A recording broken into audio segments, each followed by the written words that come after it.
I wasn't too stressed about missing it. I think yeah, talk it down. Have like a Family. Okay, great.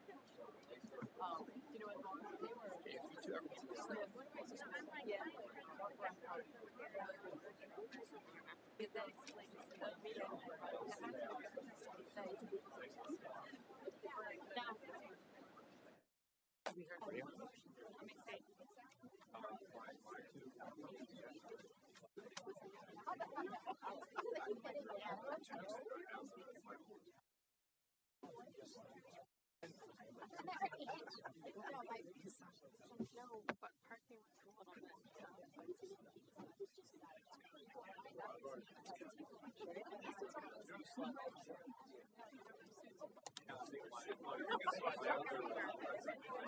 I can.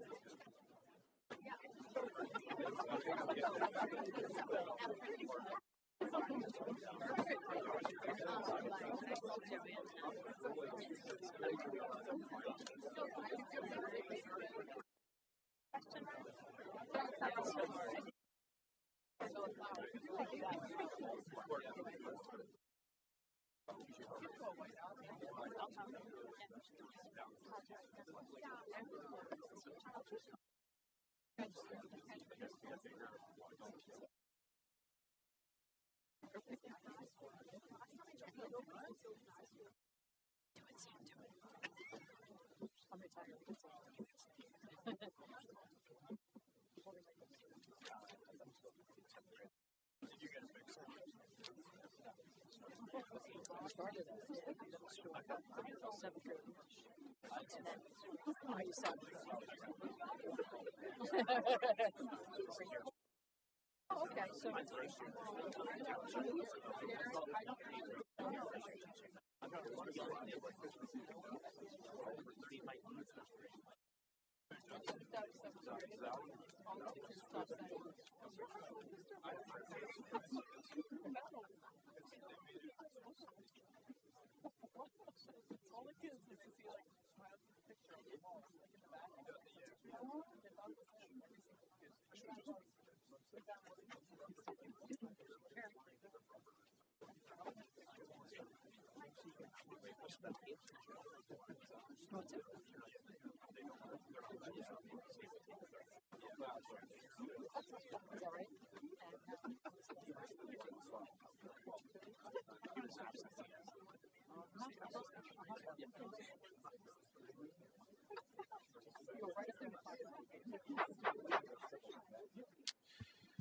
Good evening. I'd like to officially call this meeting of the Manheim Township School Board to order. Welcome to everyone here in person and those joining us online. Our district's mission, nurture and challenge for success, is a reminder of our intent to enable every student to learn, grow, and thrive. Now please join me for the Pledge of Allegiance.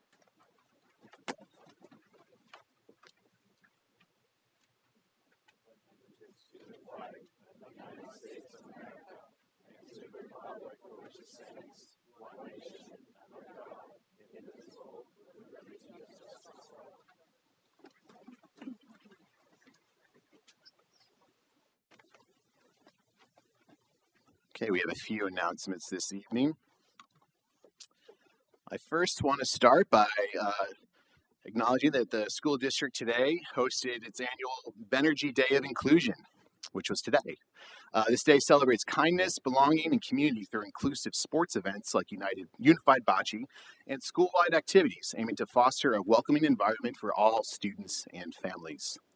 Today's high school assembly brought together 1,900 students, teachers, and staff, including all of the special education middle school students. This is organized by our own Dr. Sharon Schaefer and funded by the Manheim Township Education Foundation. The impactful event featured special guest Ben Hartrandt, who educated attendees about autism while sharing his powerful and inspiring personal story. I heard it was a spectacular day. I know at least Ms. Lamb was there and a number of our staff, and so thank you for all the efforts that went into making that day a success. Second, I'm happy to share that last night we had our Nittrower Elementary Town Hall. I want to give thanks to all the district and Nittrower staff who made last night's open house a success. Current and former Nittrower students gave tours of the building, and there was then a community presentation and discussion with RLPS architects as well. I know our LPS took feedback and discussion points that were offered and will incorporate them into the options presented to this board next month. I particularly want to thank Principal Dan Schroedel for his continued support for community engagement in this process. And then finally, I want to acknowledge that our district is closed on Monday for Dr. Martin Luther King Jr. Day. I want to take a moment to remind everyone that in recognition, and also there's an early dismissal tomorrow. And in recognition of this holiday, I found myself often thinking of Dr. King in recent months, weeks, and days, particularly his legacy of nonviolence, organizing, and community support. When I see recent news out of Minnesota, I think of Dr. King. When I see the outpouring of mutual aid and action in places like Minneapolis in the face of seemingly indiscriminate state violence and repression, particularly targeting child daycare centers and schools, I think of Dr. King. I will continue to hold those in my thoughts who are victims of this violence and those helping and supporting their neighbors in the face of these incredible challenges, oftentimes at risk to themselves. And that is it for our announcements. We are moving on now to item 2 in our agenda, which is a presentation that I'm quite excited about. Welcome, Mr. Hollenbach, for our fall athletic update. Good evening, everybody. Kind of old hat here, I feel like, coming back for another season where we had a tremendous season amongst all of our programs. I'll give you a brief update. I think I say every time, but if I truly spoke in depth about every team, we might be here all night. So I'll try to keep in that 10-minute threshold for us. We'll start with our golf programs. So our boys golf program finished as a tie for the section with Cedar Crest.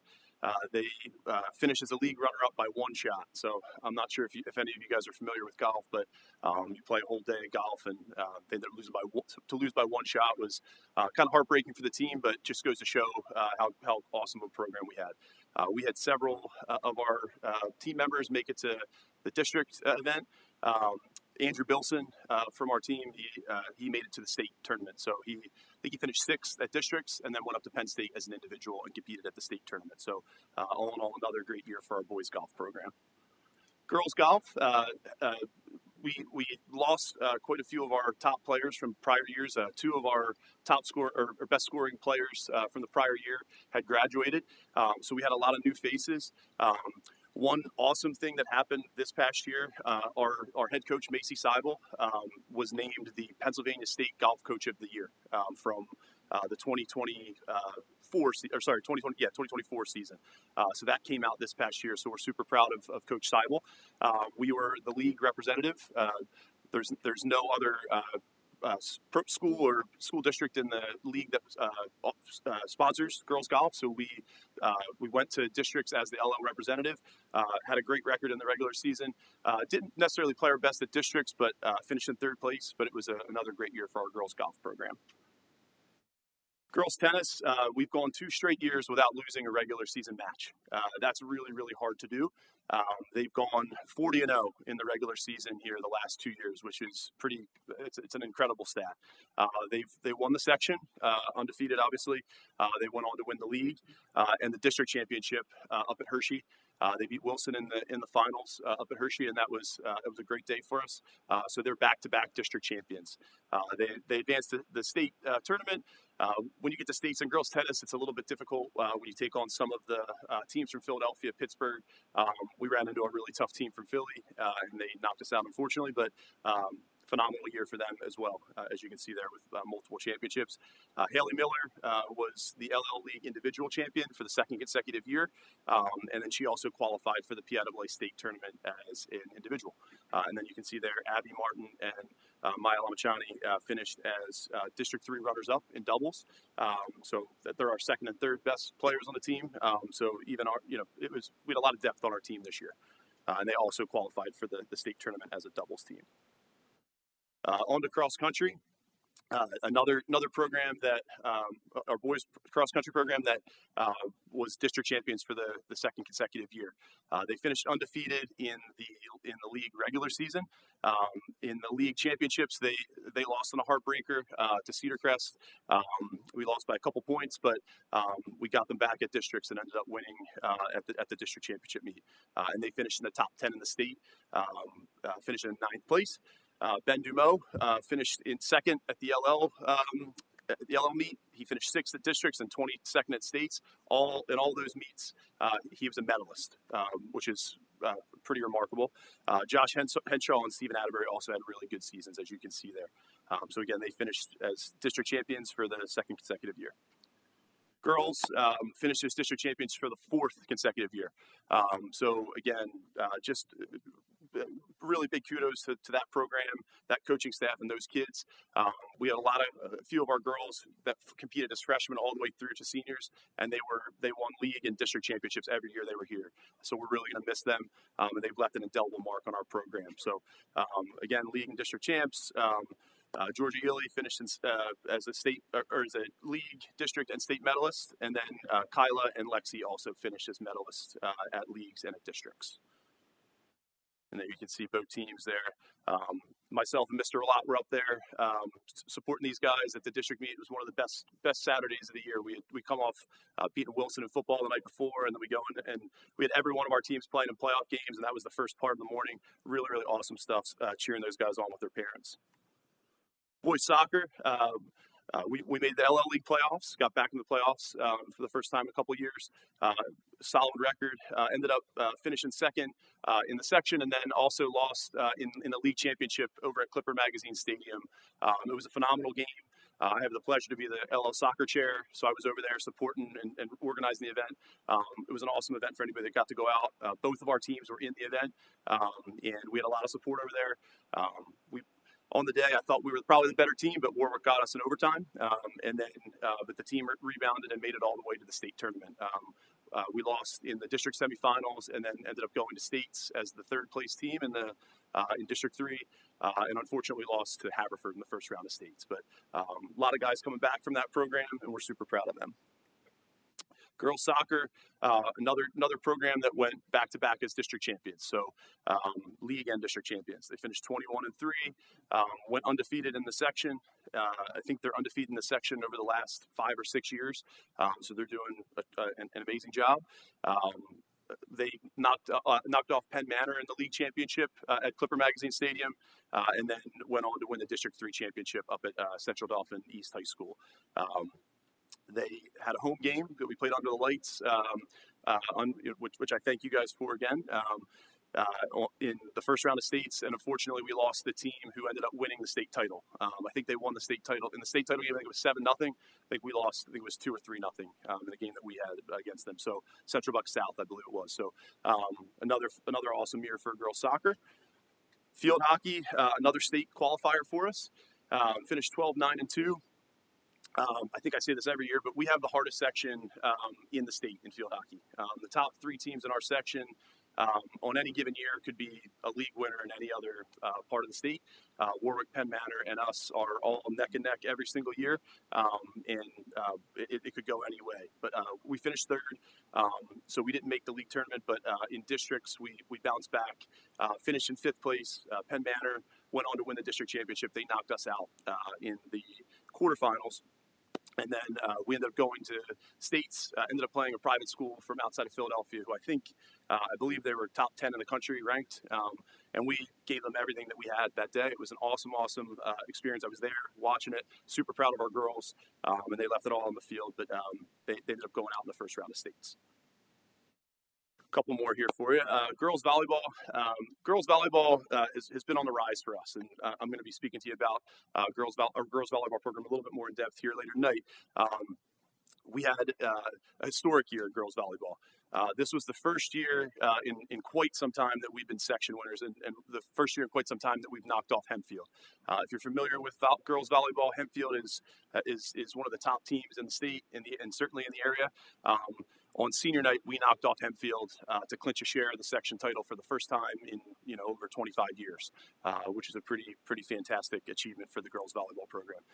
Finished 20-5, finished in 4th place in the district, and again made the state tournament. So and then our first year head coach Caleb Roberts was named LL Coach of the Year, which is a pretty awesome achievement for him. And last but not least, we had our football program, finished with 10 wins.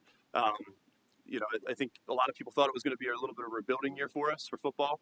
They proved a lot of people wrong this year. We ended up finishing on top of the section in our last regular season game. We knocked off Wilson on the road to win the section. We had a lot of support out there for our program, which was great. Just an awesome year in general. We had the skydivers coming in the first game of the season. And that program's really made us proud this year. So we ended up bowing out to Harrisburg in the district semifinals. Not sure if anybody's familiar with their program. They have like 7 or 8 Division I players that are going to go. A couple of them probably play in the NFL someday. So nothing to hang their hat about there. But again, another awesome year for football and just in general for all of our fall sports programs. So our winter sports are currently underway. I know Mr. Grenter had mentioned it was the day of inclusion. Today was an awesome experience. We had our first home unified bocce match of the season. I'm wearing my shirt because I was a referee in the match today. I can report one of our teams won both their matches, and the other one they lost both their matches. But we're all winners. Everybody there is a winner today. It was a fantastic experience for everybody involved, and Ben Hartraft was there supporting. He actually sung the national anthem, and he'll be doing so tonight. If anybody after the board meeting is interested, we're hosting Hempfield in a really big Section 1 boys basketball game, and it's going to be our inclusion day at the game. So would welcome everybody here to go and attend that game, and that's all I have for you guys. So go Streaks, and thank you very much. Well, thank you, Mr. Hollenbeck. Are there any questions for Mr. Hollenbeck? Yes.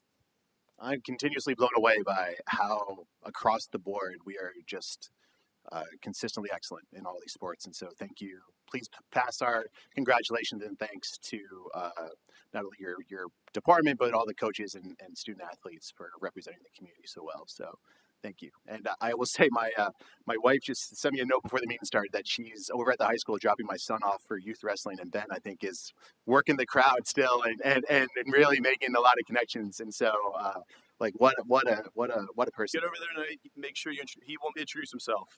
He is not shy, and in between the assembly today and our bocce match, he wanted to meet every team. So we took him around. He shot a half-court shot in basketball. He went to the weight room while the football team was doing some lifting. Met the wrestling team. So he's an awesome guy. And it was an honor to have him here today. Yeah. Well, thank you to you and to everyone, and particularly Dr. Schaefer for making that happen. I'm so thrilled for that for our school district. So thank you, Mr. Holland. Thank you, guys. Okay, moving on to item 3 in our agenda. There is a fair amount to get through here. Lots of good information for us to get to consider for our voting meeting next week. Starting up is item A, recommendation to approve the proposed school district calendar for the 2026-2027 school year. Welcome, Dr. Ryman, Dr. Schaefer, and Dr. Pete Hefty. Thank you, Mr. Grenter. We're pleased to bring a proposed 26-27 calendar to the board this evening. Dr. Pate Hefty will open with talking the board through a summary of the survey feedback that was gleaned from our district staff and community surveys. Dr. Schaefer will then review some logistical components associated with assembling an academic calendar for a public school here in Pennsylvania, and she'll walk the board through some key components of the calendar that we're proposing to the board this evening. Then we're happy to answer any questions that the board might have. We also want to just take a quick second and express thanks to many people who gave input and feedback to us as we traveled this path to put this calendar together for the board this evening. With that, Dr. Pate Hefty will get us going. All right, great. Good evening. I will review the survey data for you so that you have that information. We initiated a survey for staff and our community. Oops, wrong direction. Sorry about that. We'll start with the staff feedback.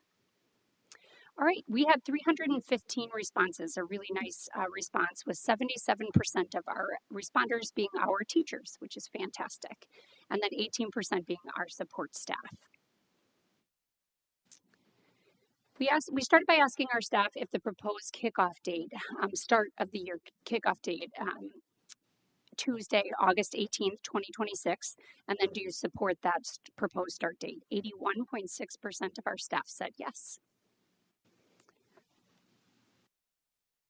And then just as a follow-up, when people felt like, no, we wanted to give them an opportunity to give us information. So if you were not in support of that, we wanted their feedback.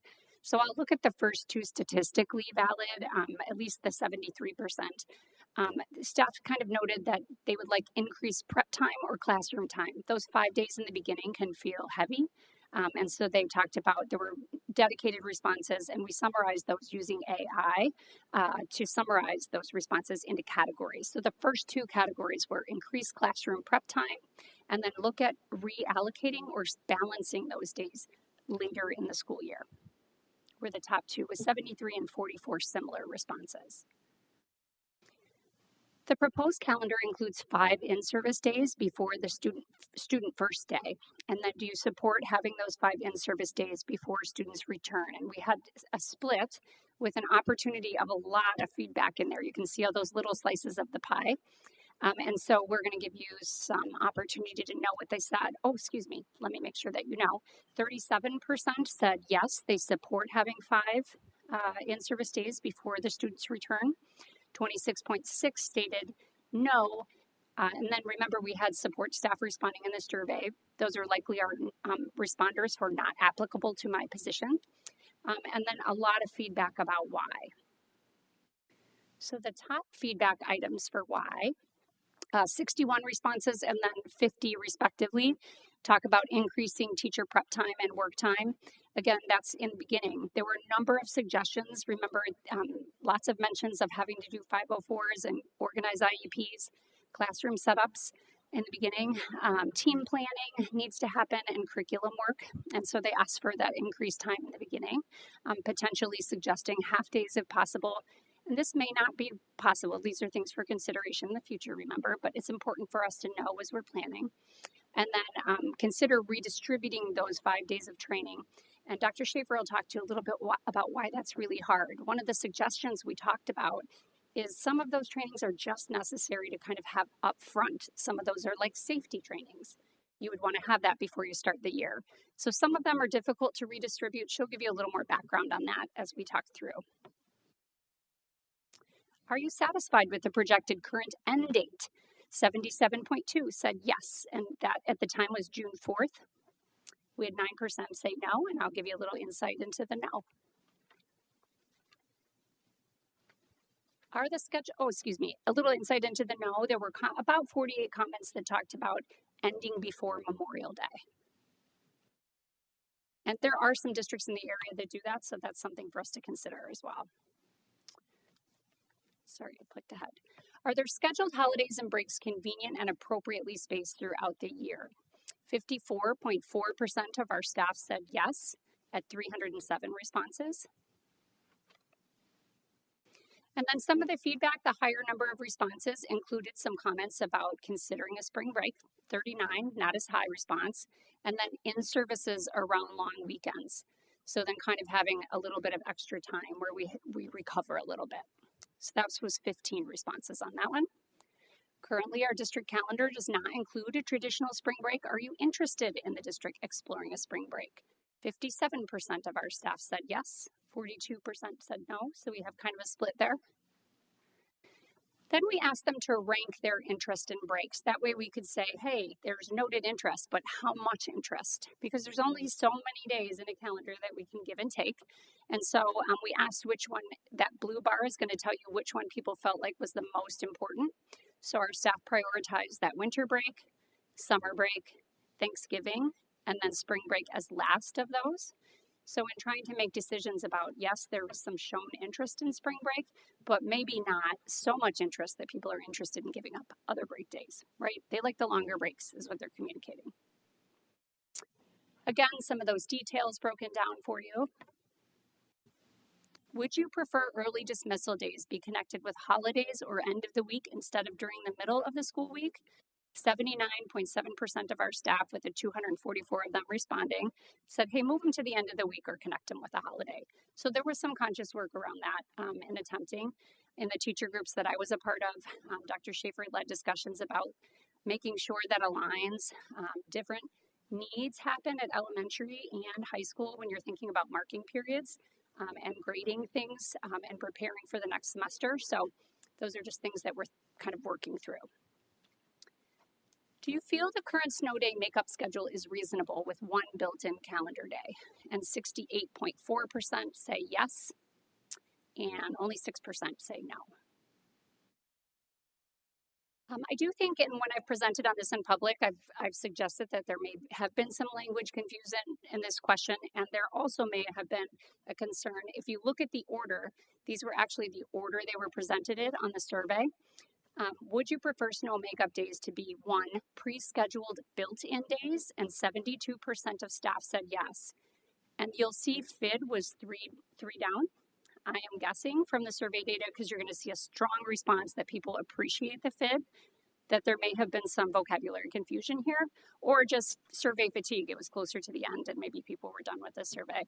Because when you look at the next question, our staff said 94.9% of our staff said, yes, we like continuing to use flexible instruction days. So that strong response says to me the question before may have had some question confusion in it. We saw the same in the community response.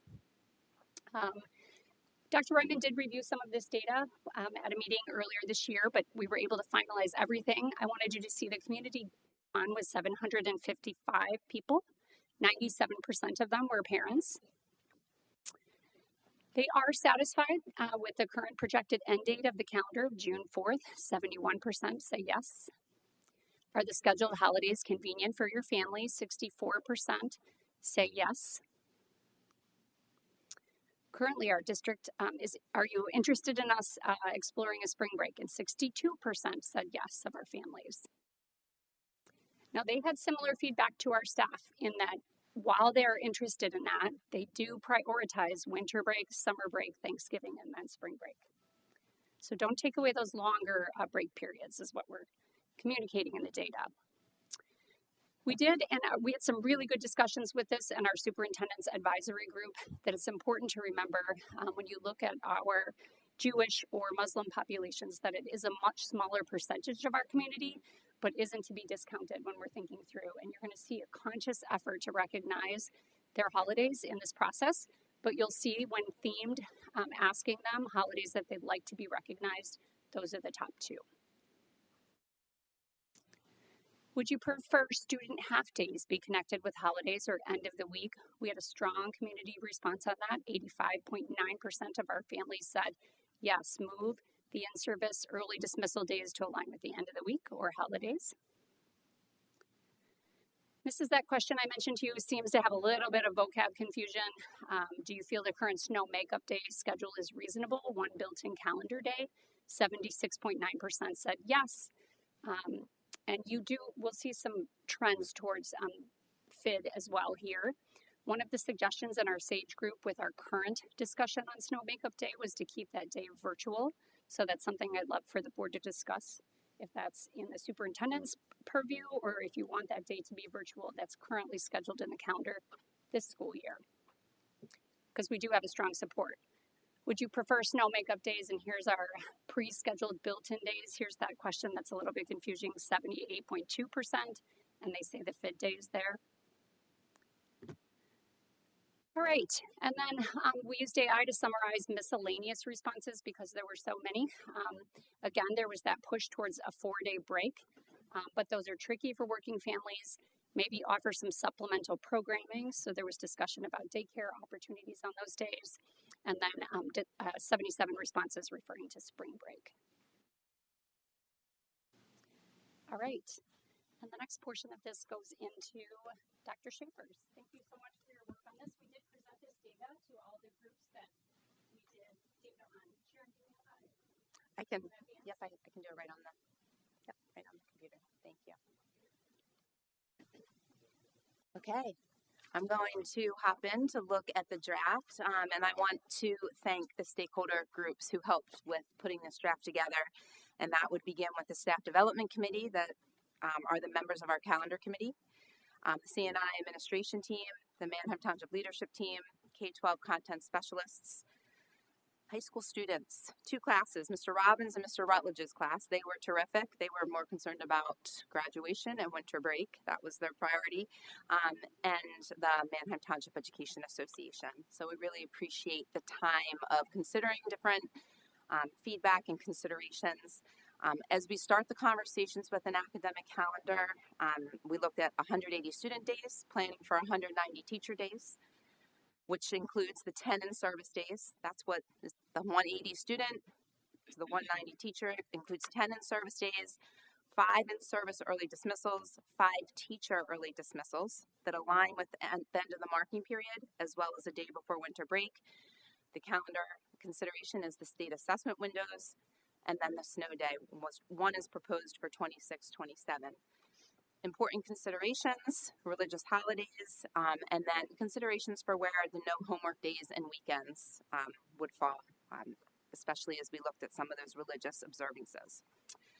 All right, so as we look at the calendar, starting in August, you'll see those 5 in-service days. It's important to note that those 5 in-service days include 1 teacher prep day, that they work a day between August 3rd and August 17th, and then that grants the ability not to work on the 21st, although we know we have many dedicated teachers. They're getting ready for the start of school, so there is a lot of work in getting ready, but that is the date designated for that.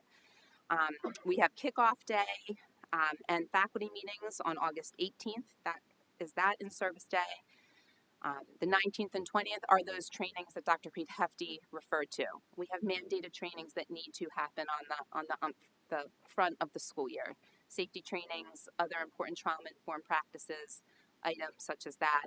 And then August 24th, that's more of a building initiative day where student records, IEPs, teachers are getting ready for that next day to welcome students. So those are the 5 in-service days, with the proposed first day of school being August 25th. All the stakeholder groups we met with, our teachers and have found, and our students and families have also found that starting school with a 4-day week is a priority. As we're easing students and teachers back into the school year, not having a full 5-day week is very much appreciated. So the good news is for the 26-27 calendar, there are about, when you look at the first 5 or 6 weeks of school, there are a lot of 4-day weeks with where Labor Day falls, and then the observance of Yom Kippur, which is an add for the calendar this year. It was September 21st being a holiday, non-student day, non-teacher day. So that will occur on September 21st. As we look in October, you'll see in service on October 8th and October 9th. Those are very important in-service days.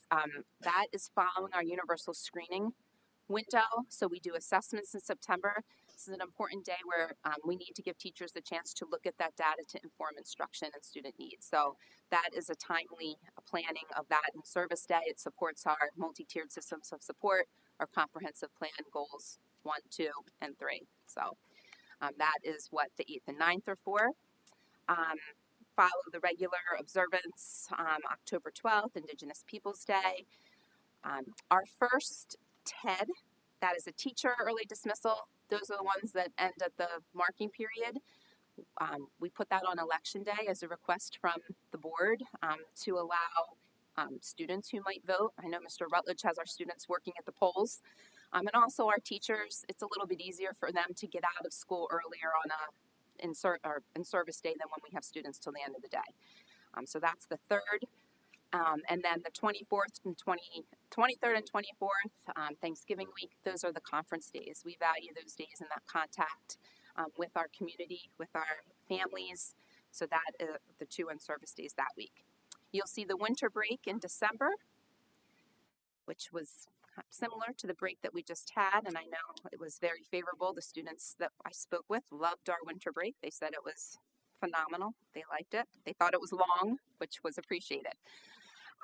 In January, you will see on January 22nd, a TED.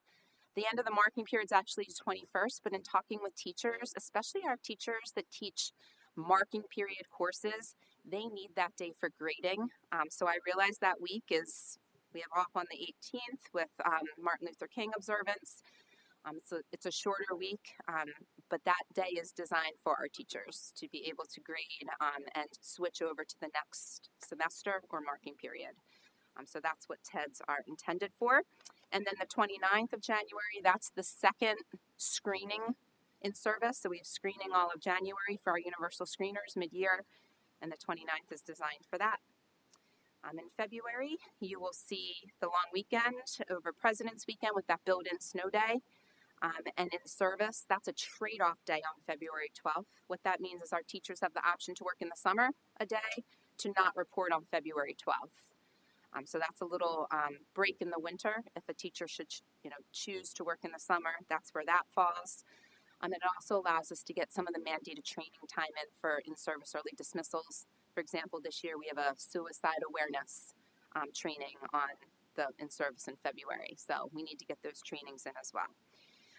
In March, you will see the in-service early dismissal again on the 12th, and then the 25th, 26th, 29th, that is the version of spring break, a longer weekend around a holiday weekend for some, and also, like I said, that teacher early dismissal with the end of the marking period. So that is falling the end of March this year. In April, that April 7th in-service early dismissal, that's to get ready for our state testing. We only have a release of manuals and materials at a certain point, so moving that later in the week would just be too late for our teachers to get trained. So that is, again, a timely in-service that really we only have, it's when Pennsylvania releases those materials. And that's a new day this year that I know our principals and teachers really appreciate having that targeted for them to have the training that day. You'll see the testing windows. We did add an in-service early dismissal on April 30th after listening to our teachers. We really felt like that was a day that came from September of this calendar year.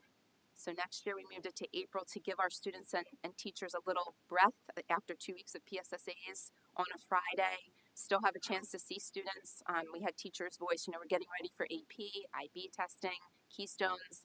So not having a day off was appreciated. We had teachers sitting there saying, I need that day. So we thought that would be a good opportunity, an early dismissal. They can still see students, but a shorter day, which really helps. May, you'll see our testing with Memorial Day weekend, with proposed graduation being June 3rd, and the last day of school for students being June 4th. Another feature of the calendar that we discussed with groups that we would need to go back and just kind of firm up are our no homework weekends, because we've had some conversations about where those fall, and it's just not no homework weekends. Some are falling during the week to recognize some of those holidays that Dr. Pete Hefty mentioned in terms of some Muslim holidays that we would like to make sure that students aren't encumbered with homework those evenings, and making sure our school set schedules represent those observances in terms of the homework piece and giving students and families that time to observe their religious holiday. That was a lot. But again, I really appreciate all the input that went into the calendar draft. And if you have any questions, we'd be happy to answer them. Dr. Ryman, Dr. Schaefer, Dr. Pate-Hefty, that was incredibly thorough and helpful. Thank you so much for that detailed presentation. Are there questions from the board? Dr. McCarthy. Thank you, Dr. Gunter.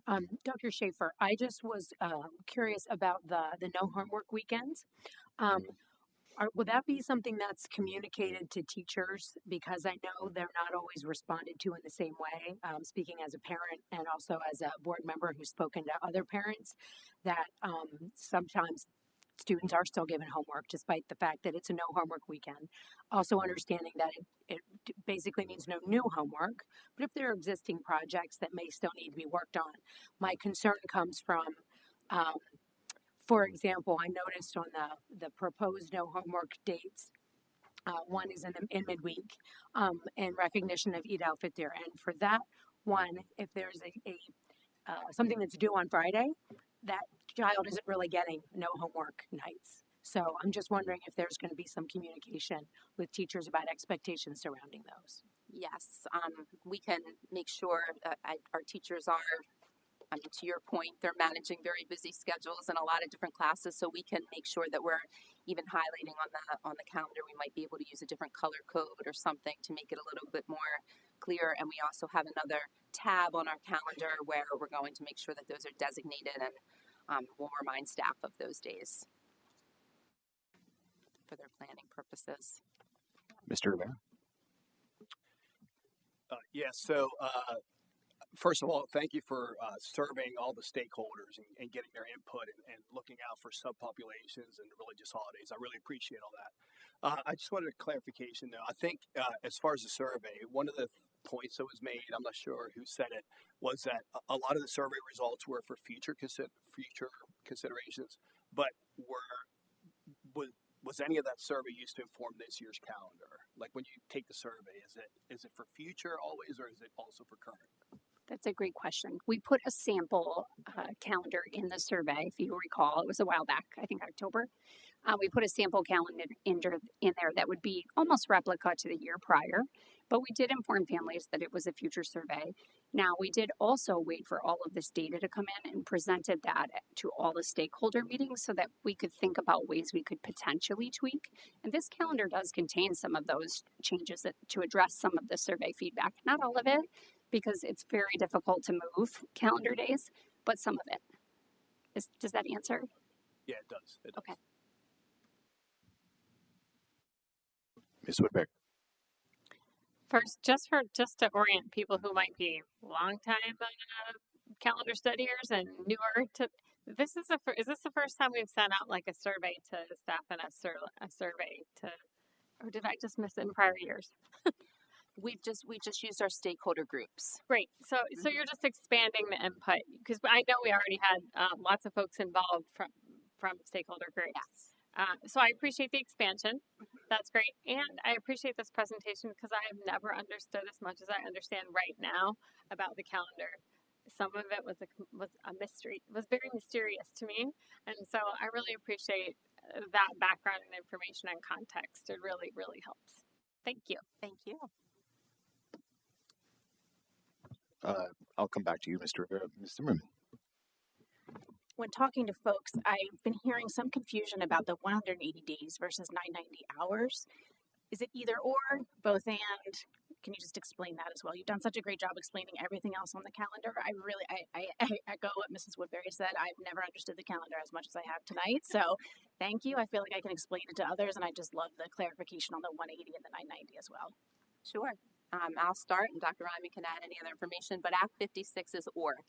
So it's 180 or 900, 990. So our collective bargaining agreement speaks to 190 days for teachers, right? So you take away 10 of those being in service, it's 180 student days. And our academic programming is designed for 180 days. So, there are other pieces in there that are considerations after snow days, and using FIDS where we can exercise Act 80 days if we ever dropped below 180, but we're on the 180 side of the or of Act 56. Mr. Rivera? Yeah, I just had a question about the process, how it comes about. So the stakeholder groups meet together, they give suggestions, the calendar is created. Does that calendar go back to the stakeholder groups to review, or is it just come to this point? It goes back, or what will happen is we'll have teachers and then we'll take it to the next stakeholder group with teachers. So we'll have one group leave it at a certain point, and then we'll say we'll take it to content specialists, and the content specialists will look at the recommendations from the staff development committee. So for example, the January in-service date, we had a conversation of whether it fell on the 15th or 22nd. So then we did work talking to more teachers that have marking period courses or semester courses to get some more input from those specific teachers that it impacts, and then we're informed by that next group. So sometimes it does go back depending on what it is, or sometimes it's just continuing to build up, and one group will leave that question for the next group so that more people are looking at it. Okay, thank you. Yeah, I mean, we could keep going back to groups for just because something comes up in the conversation, and then what we'll do is we'll pull in the stakeholders that need to consider that feedback from that stakeholder group. So it's vetted by a lot of different eyes.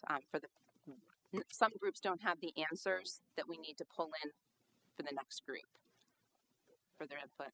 Thank you. I appreciate that intention to process. That's important. I know it's not easy. Dr. McCarty. Thank you again. I just wanted to make a quick statement. I wanted to also thank and acknowledge all of the work that went into developing this calendar. Everyone that you mentioned, clearly it requires a lot of attention to detail and a lot of collaboration amongst all those groups that you mentioned. So I just want to say thank you to all of you who contributed. I also wanted to say how happy I am to see that consideration is being given to the diverse cultures and religions that make up Manheim Township. Instituting no homework weekends to coincide with Hindu, Muslim, and Jewish holidays is a step in the right direction. Doing so demonstrates that we at Manheim Township value our diverse population. We understand that being mindful of the observances of various religions moves us forward in our stated mission of creating a welcoming and supportive environment where all students, staff, and families feel a sense of belonging. I have already had conversations with several Manheim Township parents related to holiday observances and a more equitable calendar. I would like to encourage anyone in the community to reach out to me or any board member with your thoughts and ideas. Additionally, I want to say that there is still room for growth here. There is more that we can do, and there is more that we must do. I look forward to continued collaboration between the board, the staff of the community, and the administration as we strive to attain that North Star. Thank you. Thank you, Dr. McCardle. Okay, seeing any other questions? Dr. Schaefer, thank you very much. Dr. Ryman, thank you. Dr. Pate-Hefty, thank you. We're moving on to item B in our agenda, which is our recommendation to approve the acceptance of the 2024-2025 audited draft financial statements from our firm, Boyer and Ritter.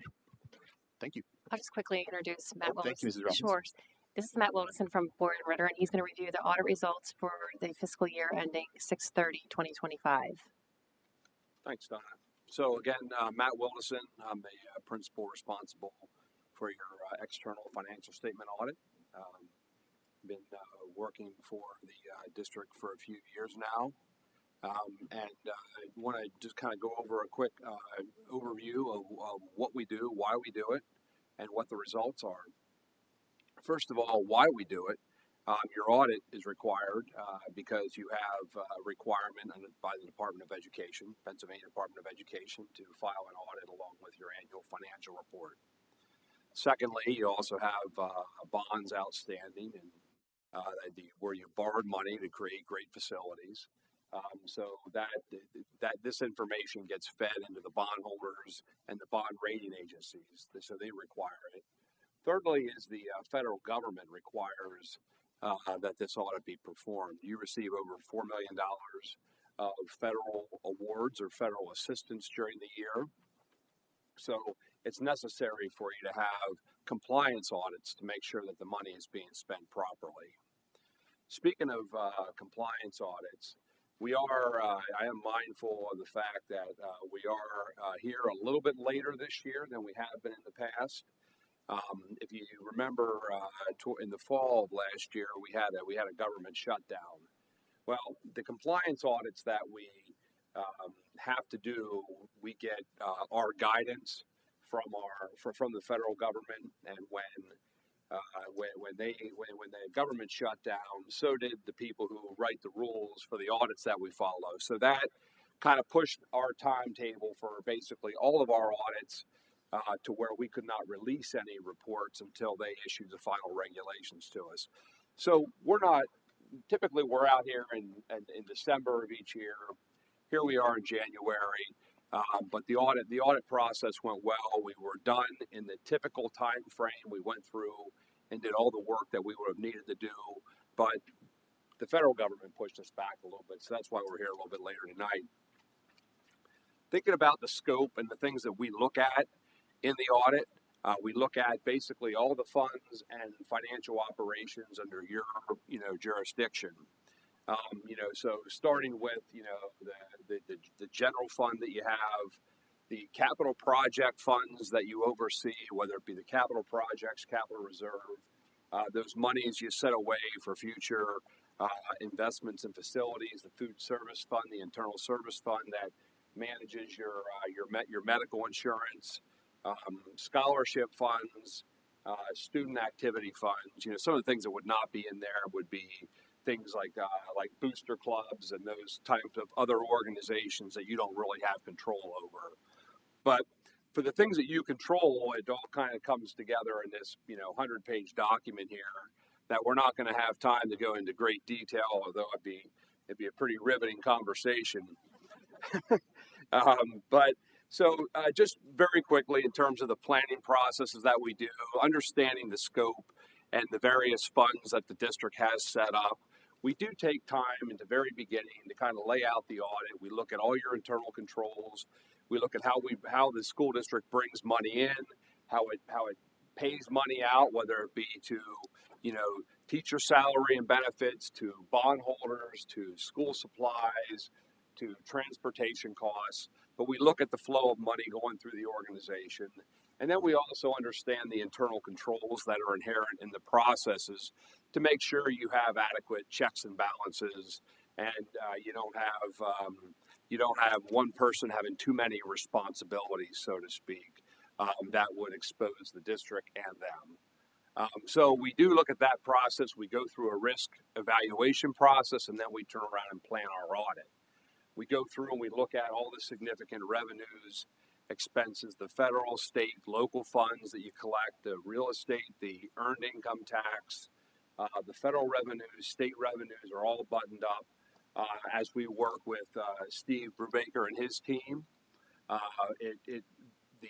We then turn around and we look at the expense side, debt service payments, and then we look at the balance sheet to see what cash is in what area, making sure it's properly collateralized at the banks and that it's in safe investments.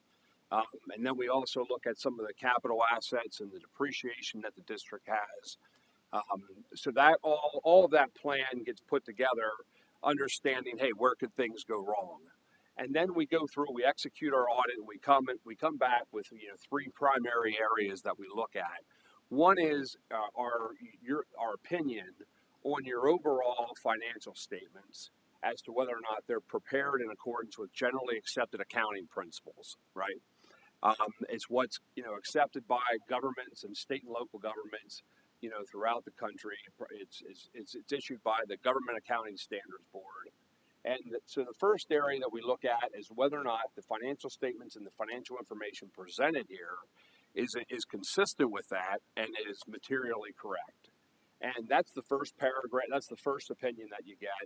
And I'm glad to report tonight that you have an unmodified or a clean opinion on those financial statements. So congratulations. It's a daily task to make sure things are done right.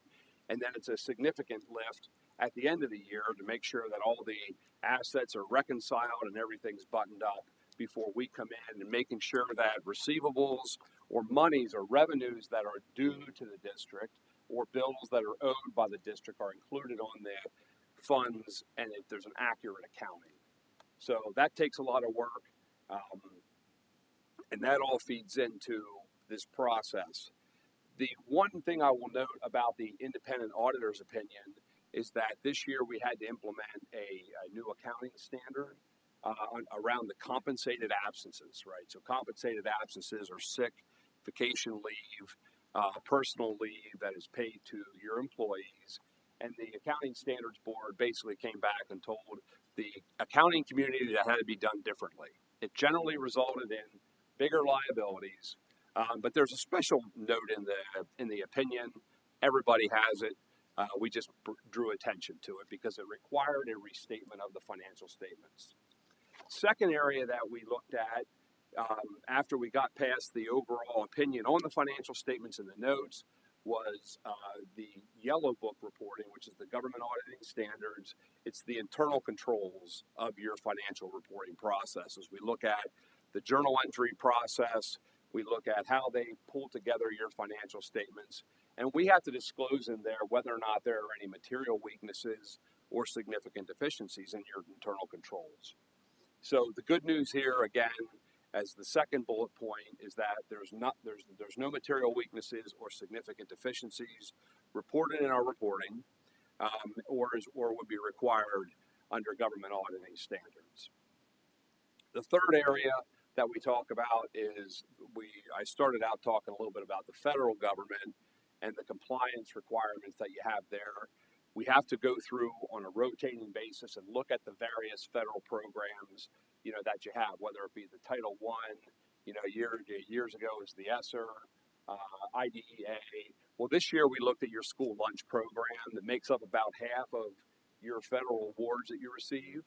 And we looked at those compliance requirements and the processes that the school district goes through to make sure that they're compliant with the eligibility rules. Who's allowed to receive free and reduced lunches? Who's eligible for benefits in the program?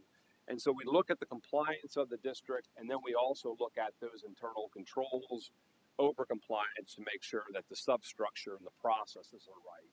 So on those two fronts, you get clean opinions and reports.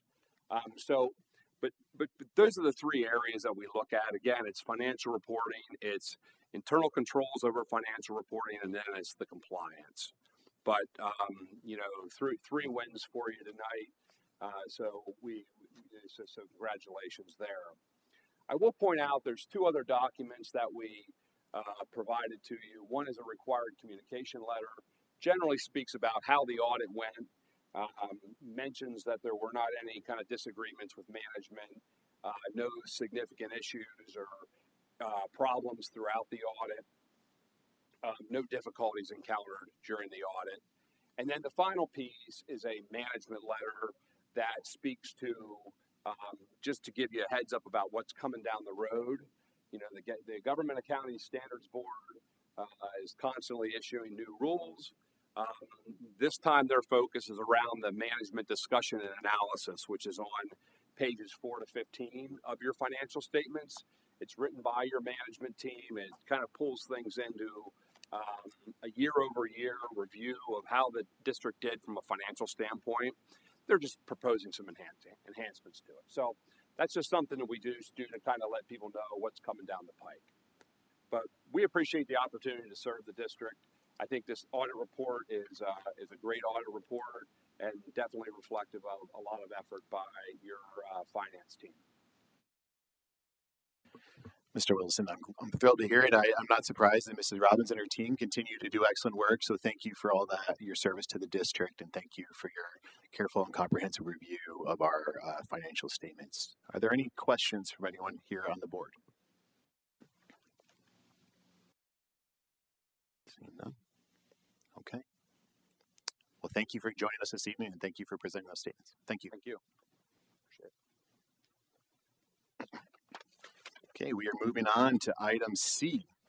Mr. Hollenbach, welcome back. It's a recommendation to approve the addition of a girls' junior high volleyball program. Thank you, everybody. So I am here tonight to propose the addition of a junior high girls volleyball program. And the first question you're probably asking is why. We've seen a rise in volleyball here in Lancaster Lebanon League and also in Manheim Township. So that's the why. A little bit of background information. The LL League first started sponsoring girls volleyball in the fall of 2024, so the start of the last cycle. The new scheduling cycle will start up this fall in 2026. There was several schools that jumped right into it. We wanted to do a little bit of statistics, see how many kids we had interested, and get a better feel. A few schools followed suit with us. Hempfield and Penn Manor are also in a similar boat now.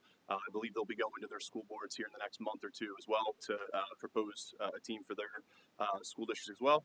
But you can kind of see there Cocalico, Columbia, Conestoga Valley, Elko, Garden Spot, Lancaster Mennonite, Lebanon, Manheim Central, Northern Lebanon, Octorara, Solanco, and Warwick all already have junior high girls volleyball programs.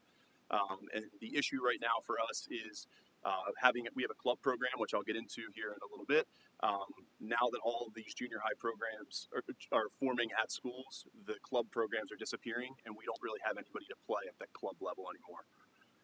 So you can see here just a little bit of background of our junior high volleyball program, which is a club right now in the middle school.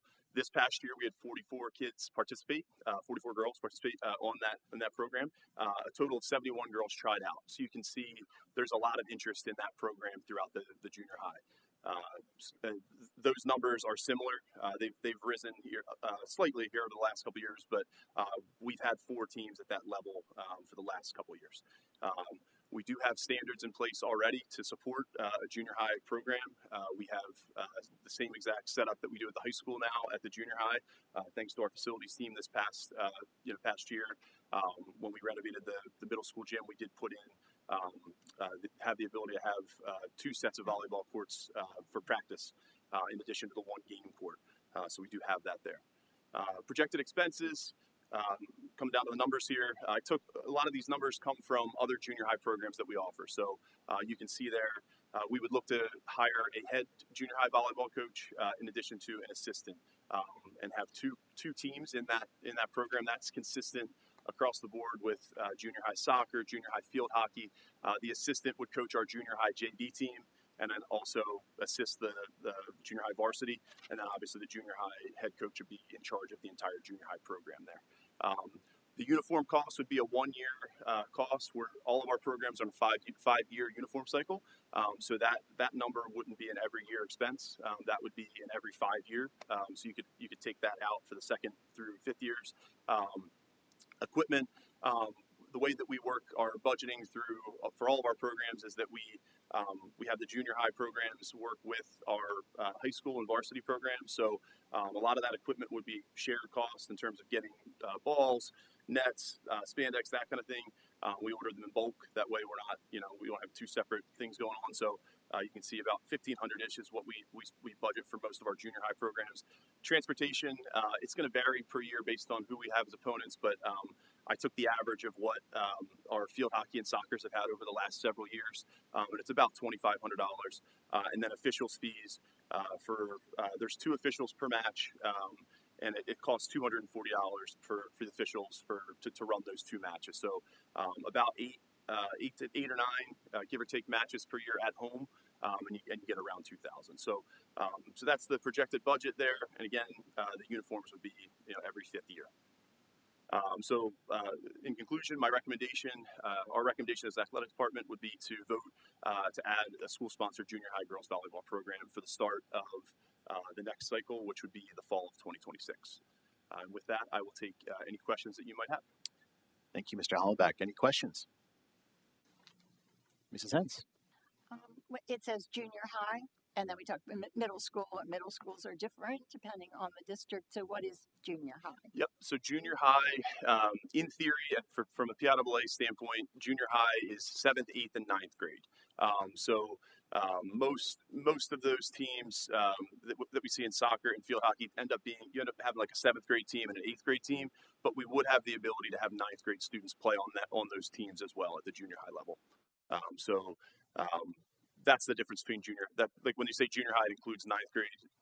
Middle school would just be the 7th and 8th grade, but this would be eligible to have 7th, 8th, and 9th. Okay, and do our 9th graders play on the high school team?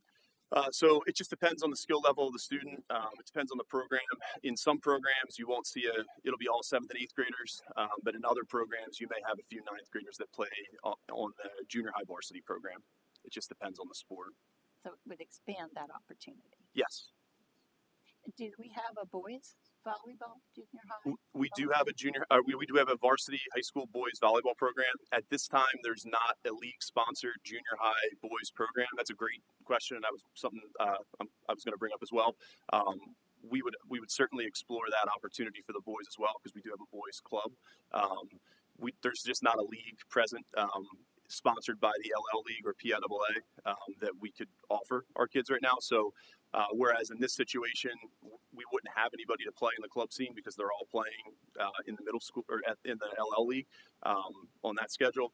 The boys' schedule for club, because there's no school-sponsored programs, they're all still able to play against one another at Spooky Nook and some of those other areas. But it's a great point. And down the line, if the LL League did decide to sponsor that, we would definitely jump all over that, and I'd be back here looking for some future approval for that as well. If it were the other way around, it wouldn't be a question. We would have Correct. to do this. What else was I going to ask you? It had something to do with it at the time. Oh, no, I was just going to marvel that we haven't had volleyball. Seems like an obvious. Yeah, I'm just been here 3 years, so yeah, I was surprised by that when I first took over as well, and took the reins of our department, and that's why we do feel like, as a league and as a school, we do feel like it is a need. You can see the participation numbers are through the roof. 71 kids, that's a lot, Right. and that's our job. I look at that as my job to make sure that we are providing that opportunity for those kids. Yep. Any other questions? Oh, Mr. Rivera, go ahead. As a father of three girls who play volleyball at different levels, I want to thank you for bringing this to our attention and thank you for considering expanding opportunities for our girls here at Manham Township. Thank you. Absolutely.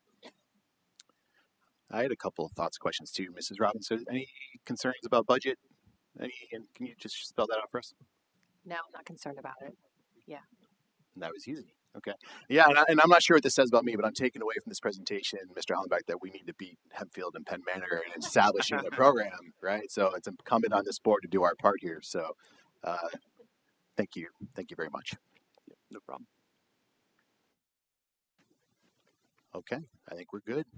Moving on to where are we at? We are in item D. Thank you. Recommendation to formally approve and recognize the Manheim Township Music Association as a booster organization. Welcome, Mr. Relat. Good evening. Thank you. Tonight I bring forward the recommendation to formally approve and recognize the Manheim Township Music Association as a booster organization. A group of Manheim Township School District parents and guardians requested to reestablish the Manheim Township Music Association, a booster organization supporting music students and programs in grades K through 12. School Board Policy 915 requires all approval of booster clubs and organizations to be done by the school board. This policy requires the booster organization to have an approved bylaws. We have reviewed the bylaws and they are in accordance with our procedures. This request is supported by the Manheim Township music teachers K through 12, as well as the staff and administration.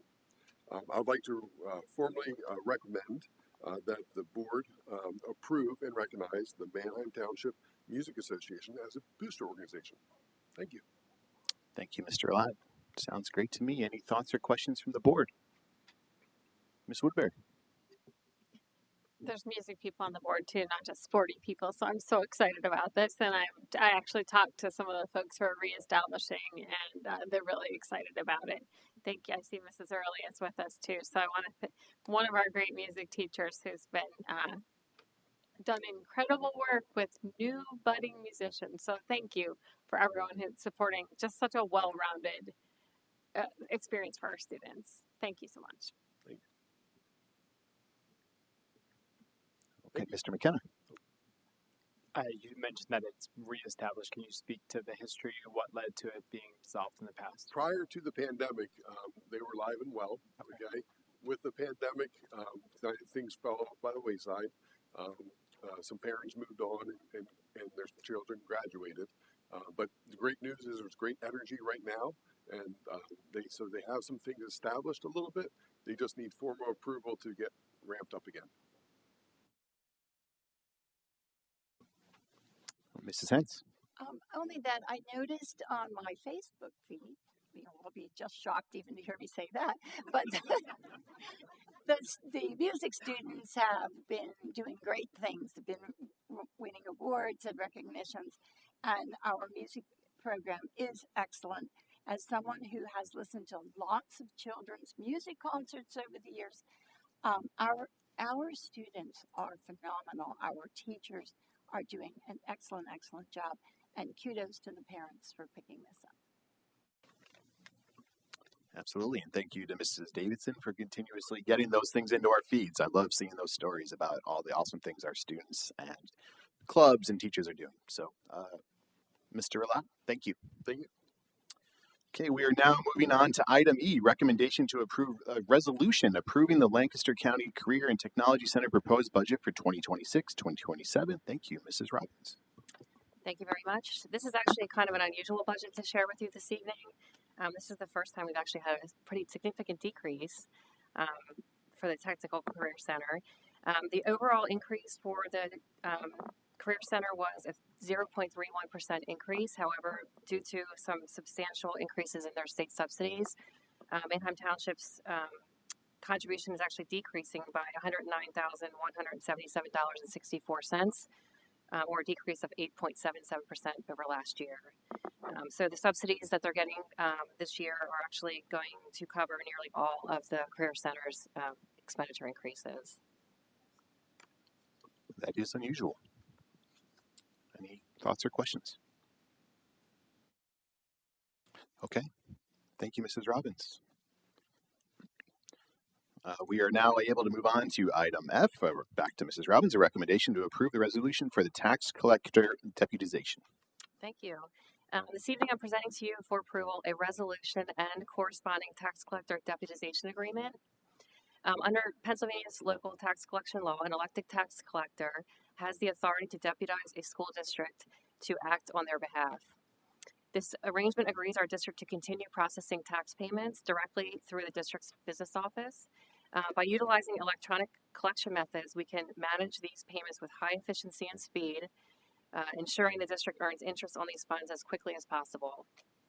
Mr. Ryan Dodson, a recently elected tax collector for Manheim Township, has agreed to deputize the district for the duration of his term, which is for years 2026 through 2029.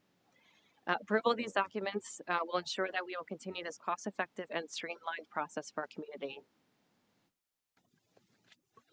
Thank you, Mrs. Robbins, and I appreciate that from Mr. Dodson. I'm glad that that is a function that's going to shift back over to the school district. I will note on one of the documents, there seems to be a typo of a Miss Ryan Dodson as opposed to a Mr. Ryan Dodson, so we'll just want to get that cleaned up before we approve that next week. Thank you. Are there any thoughts or questions? Okay. Thank you, Mrs. Robbins. One more. We're on to item G, recommendation to approve the transfer of $1 million from the general fund to the capital reserve fund.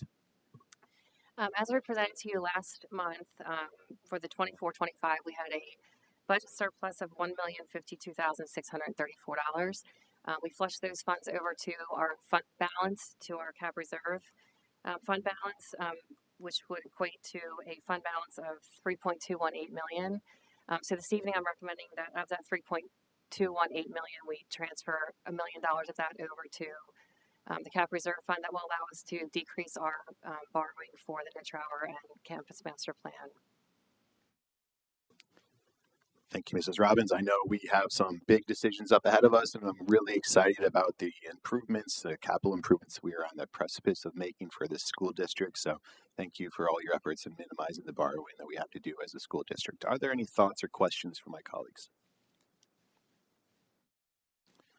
Okay, we are flying through here, Mrs. Robbins. You're giving us all we need. Thank you so much. Thank you. We are now on to item H, recommendations to approve the first reading of the following policies with final approval in February. First, Policy 209.2, Diabetes Management. Policy 805.1, Relations with Law Enforcement Agencies. And Policy 805.2, School Security Personnel. Dr. Pate-Hefty. This is certainly the most exciting part of what we do as a board. So I'm bringing forward this evening some, this is just kind of a reminder of the process. This is the first reading or consideration of policy as part of our systematic review of school board policies as outlined in Policy 003 and referenced in the PA School Code.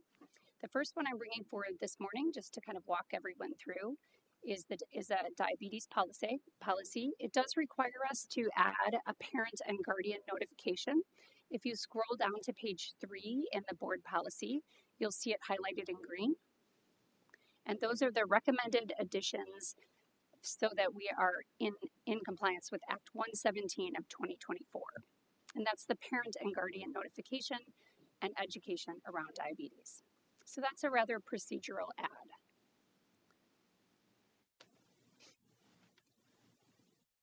Any questions on that one? Okay. The second one is relations with law enforcement.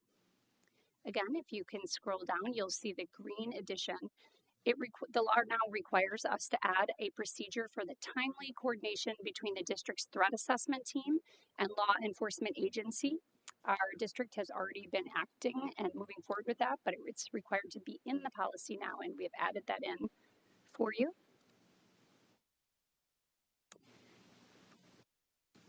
Any questions on that one?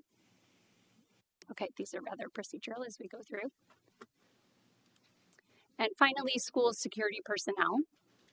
Again, if you'll scroll down, you'll see a couple of procedural adds. One is to meet with school employees annually to seek their input on mandatory school safety and security training. There were a number of procedural additions this year that went into effect for school safety. And Michael, you're welcome to jump in if I've missed something here. The school safety and security coordinator must complete any additional continuing education requirements, and you'll see that one added in green. An attendance report of the school and building personnel is present at each school safety and security meeting now, including annual attendance totals. And then you'll note a number of changes in the wording from security guard to security officer. Are there any questions on that one? Thank you, Dr. Pate-Hefty, for running us through those. And I might just invite a few of my colleagues, particularly Ms. Zimmerman, Ms. Woodbury. We did discuss this as a board last month, but just to reframe this as an exercise and a practice that we've committed to moving forward, maybe I could hand it to you, Ms. Zimmerman, to unpack that. Sure.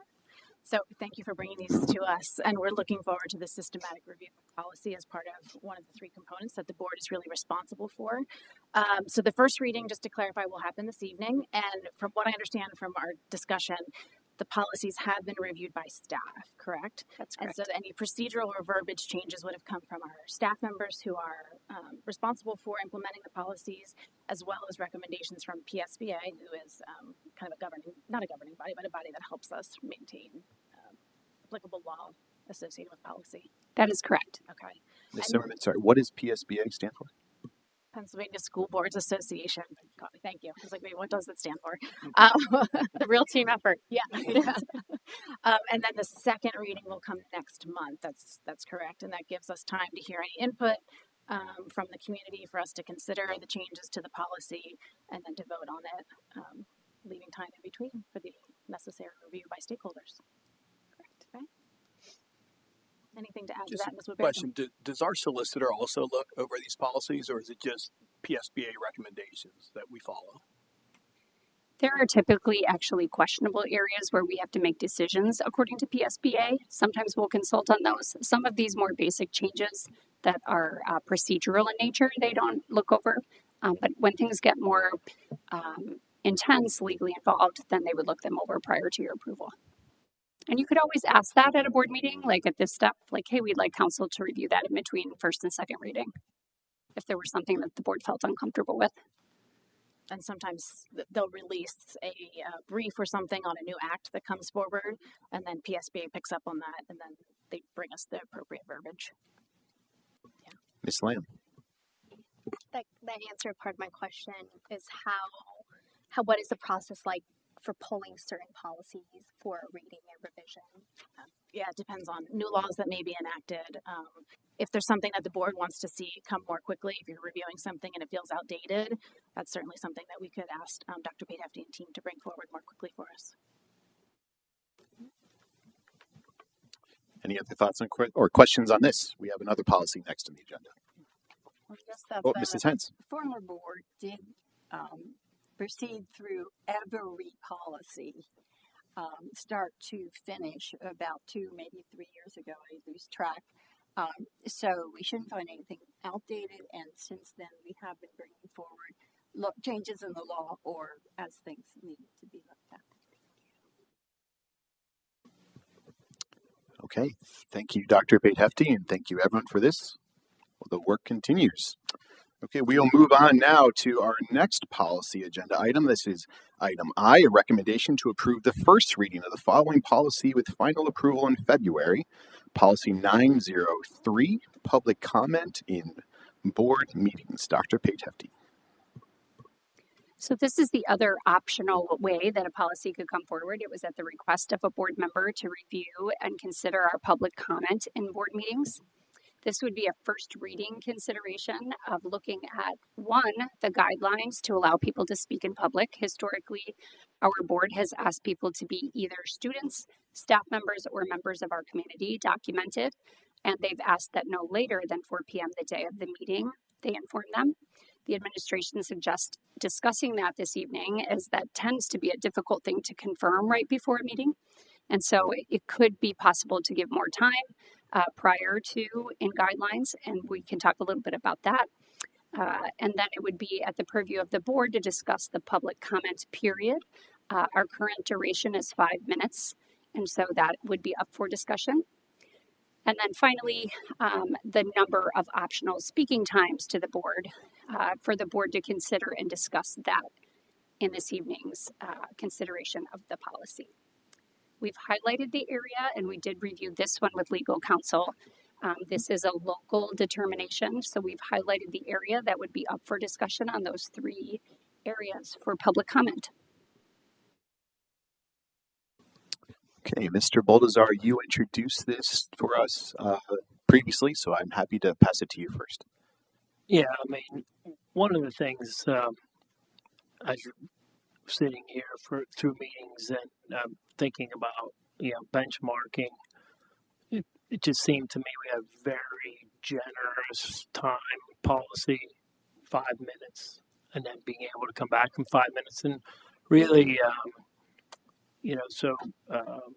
thank you, Mrs. Davidson, for doing providing some information around some benchmarking around the other surrounding districts. And 5 minutes by far is an outlier. And actually being able to come back at a second bite at the apple, 5 minutes is an extreme outlier. So if I think about this from the perspective of we really want to give the public the opportunity to present their thoughts. That time it needs to occur within some limits. So I went beyond just kind of what was going locally. So I did another Google search in AI mode where I ask really what is the optimum time for comments in a public school board meeting, and really it comes back 2 to 3 minutes. And really that's the place where you balance the reasonable opportunity for comment, really with the time of the board to do its business. There's some other things in here that actually even aren't considered. I do like the thought of the pre-registration, as that will bring people to comment and may, one of the other things that goes on this, coming back at the second bite of the apple oftentimes leads to the public debating each other, which really is not as I see it, the intent of the public comment period. I would also ask that maybe we consider there being a total time limit on the public comments. That seems to be also kind of a standard out there where it's not an unlimited time. Now, having said that, there are times where there may be a hot topic going on. Maybe a district's going to build a school or renovate a school or something, and somebody may have something to say, and you may take those time limits and expand them. But I certainly am in favor of kind of looking at this and getting it into that 2 to 3 minutes is adequate time for a thought to be delivered. And I like the bit of one time on the topic and not background on the same topic, because as I think that will also, it allows the thought to be presented and it eliminates the debate, which the back and forth debate, I think out in the public is not necessarily the intent, or a lot of times is not necessarily helpful. You make your point, we hear it. I think that's that's kind of where I'm at. So I certainly would encourage us to go to the 3 minute, and I would also encourage us to consider what some districts in the area and what and around the country, this you have to in advance register. I also like that idea as well. So Thank you, Mr. Baldazar. I have thoughts. I'm sure others do. Mrs. Hens, I saw you move from your microphone. Would you like to go first? I respectfully disagree on the registering ahead of time. Having spent a lot of years in the audience before I sat up here, there were things that would come up and it would occur to me to ask a question, or many times community members come and thank us for some particular part of the discussion. If we pass the volleyball and people want to respond to that, I think it's an opportunity for that sense of community. So I would disagree with putting a prior time on it. The few times someone is going to come and speak who's not a citizen of or community member, I think would be odd. If a topic arose at which we thought others were participating, then we could certainly speak up. But I don't think people should need to register ahead of time to speak at the public meeting. I don't like the idea of limiting. It's coming out, I feel it's coming from one person's overuse of the time. I would not like to see people, any community person, staff member, limited on what they can bring to the board. However, if we were to pass that, it is always possible for the board to hold, especially in a special meeting, and say that the time is extended or whatever we would want to do with that. We would not have to limit ourselves going forward.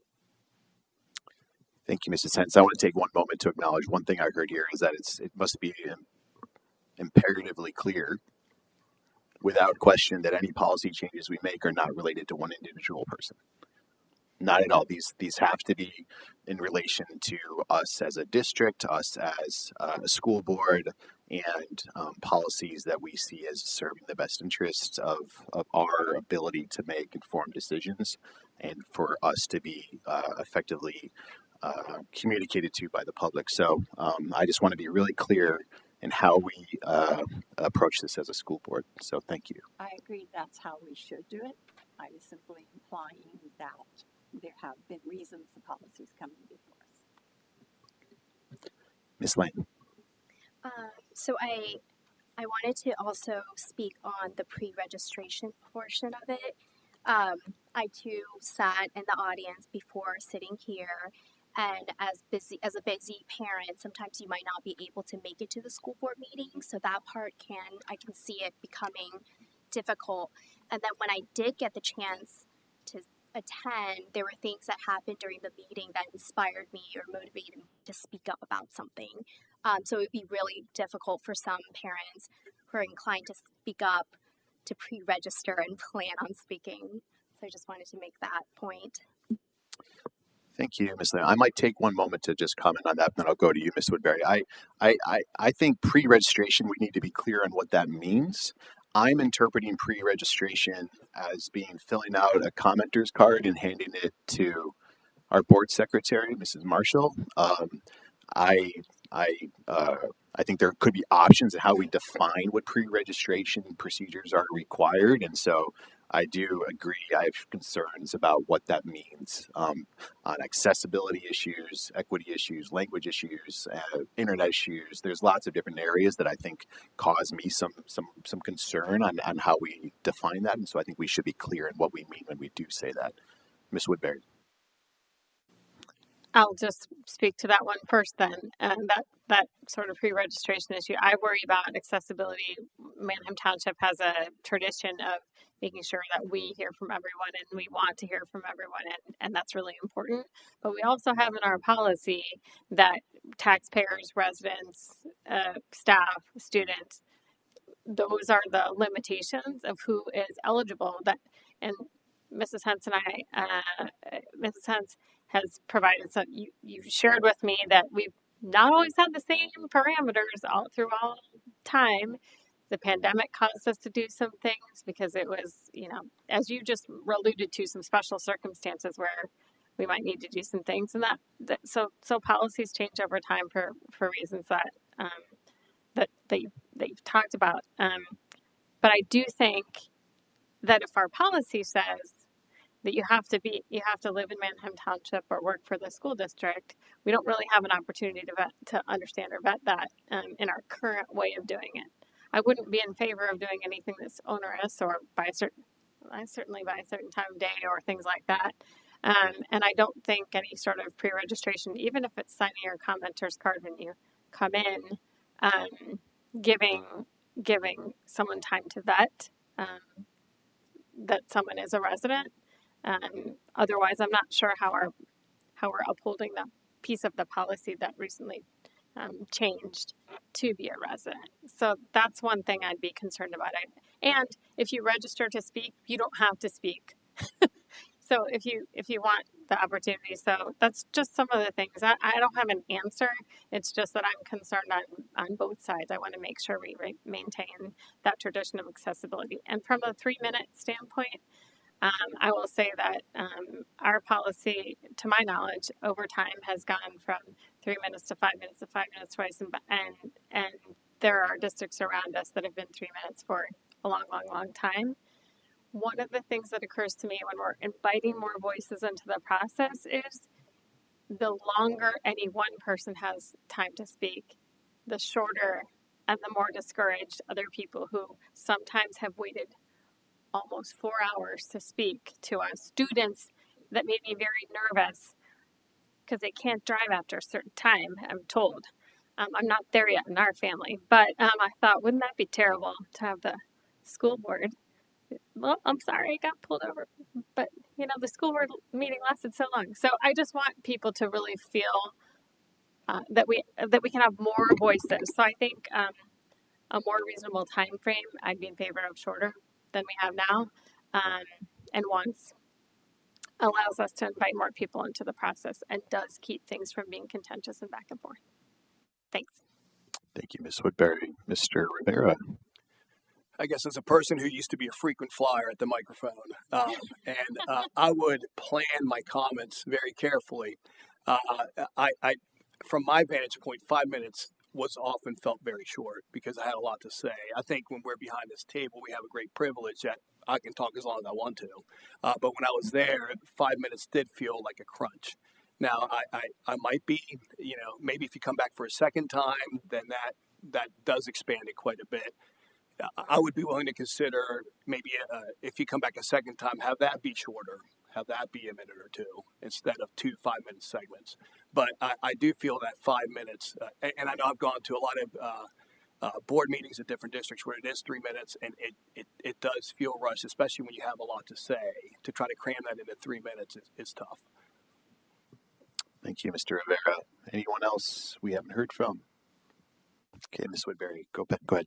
I will be happy to bring it later, but I did, thanks to the fact that we now post our meetings on YouTube, I did go back and do analysis of the time of every comment for 3 months of our board meetings since we've been posting them.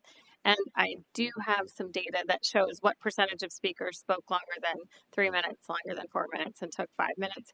Very few, a small percentage of the comments took 5 minutes. 4 minutes covered most, and 3 minutes was still the majority. I'll actually be very specific, though, and be happy to provide what I found from the YouTube videos that I watched that kept stopping and starting. Mr. Rivera. Yeah, I would think during a normal course of board actions, 3 minutes is probably more than enough. But, I was around when the new middle school was proposed. I was around when Spanish immersion, they were considering getting that. I was around for enough controversial things where, people had a lot to say. And I just feel that 3 minutes is a crunch. For most normal things, I agree with you, But again, I'd be hesitant to cut that back. Again, I would consider that second, if you were to have a second one, to have that be shorter. But again, I fear taking that away. Dr. McCardle. Thank you. Again, also having been in the audience and taken the opportunity to speak before I was sitting up here, I also would plan my comments most of the time, not all the time. Sometimes it was off the cuff, so I appreciate not having to have registered by the earlier that afternoon. But I would plan my comments, and I also know that the longer you talk, the less people are listening to you. So I would try to keep it concise. I think I might be in favor of the 3 minutes. I think it would encourage people to be concise. And in addition, I would also remind everyone that this isn't the only way to address the board. People are free to email us, and they can send us a 10-page email if they want to. I don't want to discourage anyone from speaking. I may also hesitate to limit the total time because I would not want someone to be waiting their turn and be like, oh, the 30 minutes is up. So now I don't like that would not. I'm sorry. That would not feel like a welcoming environment, like Ms. Woodbury talked about. But I just wanted to mention that even if you don't get a chance to say everything you want to say in your allotted time, we're happy to hear from anybody who wants to communicate with us. Dr. McCardle, I'm glad you brought that up. And yeah, as always, if you ever want to reach all of us at the same time, you can email us at boardsecretary@mtwp.net, and we will all receive it, or we all have our individual email addresses. Mr. Baldazar. Yeah, I think it's important to point out that this discussion and any potential decision to move from 5 minutes to 3 and 2 bites at the apple to 1 is not in any way looking to limit input from the community. I think what Dr. McCardle said is that when you are given the time, it makes one's comments become succinct and to make the points versus just I have 5 minutes and I'm going to fill it up to 5 minutes and 1 second, and if I get 5 minutes and 10 seconds, that's a different kind of comment. And as a board, and as I consider the way I take in information, if I'm sitting there and you get into a time where there's lots of comments and you have 10, 20 people taking 5 minutes, not very well thought out, after a while, it really takes away from those who would come after on what I might absorb that that someone has really coming up and taking the time to bring it out. So I think the being succinct then requires a level of preparation that brings the key points to the table, which really help certainly me, and I think would be an advantage to all the board to really hear the key points. So we get them, and so what I'm saying is it's not limiting what's being said. I think it's providing the opportunity for it to be more effectively heard by me as a board member. Thank you, Mr. Baldazar. Ms. Zimmerman. I've had a lot of professional experience with public comment presently and in the past. And the 2 points that I wanted to bring would be in regards to pre-registration, that can also be onerous for administrative staff. As far as if you're doing time limited, which it doesn't sound like there's great support for this evening, but getting that registration done and then getting that information passed on to the board can be difficult. But I also hear what Ms. Woodbury says about when people come and register here, how are we upholding the policy to make sure that they actually are residents or that's, it's written within the policy. I love the idea. Well, I like the idea of shortening the time frame. I think that it brings preparation.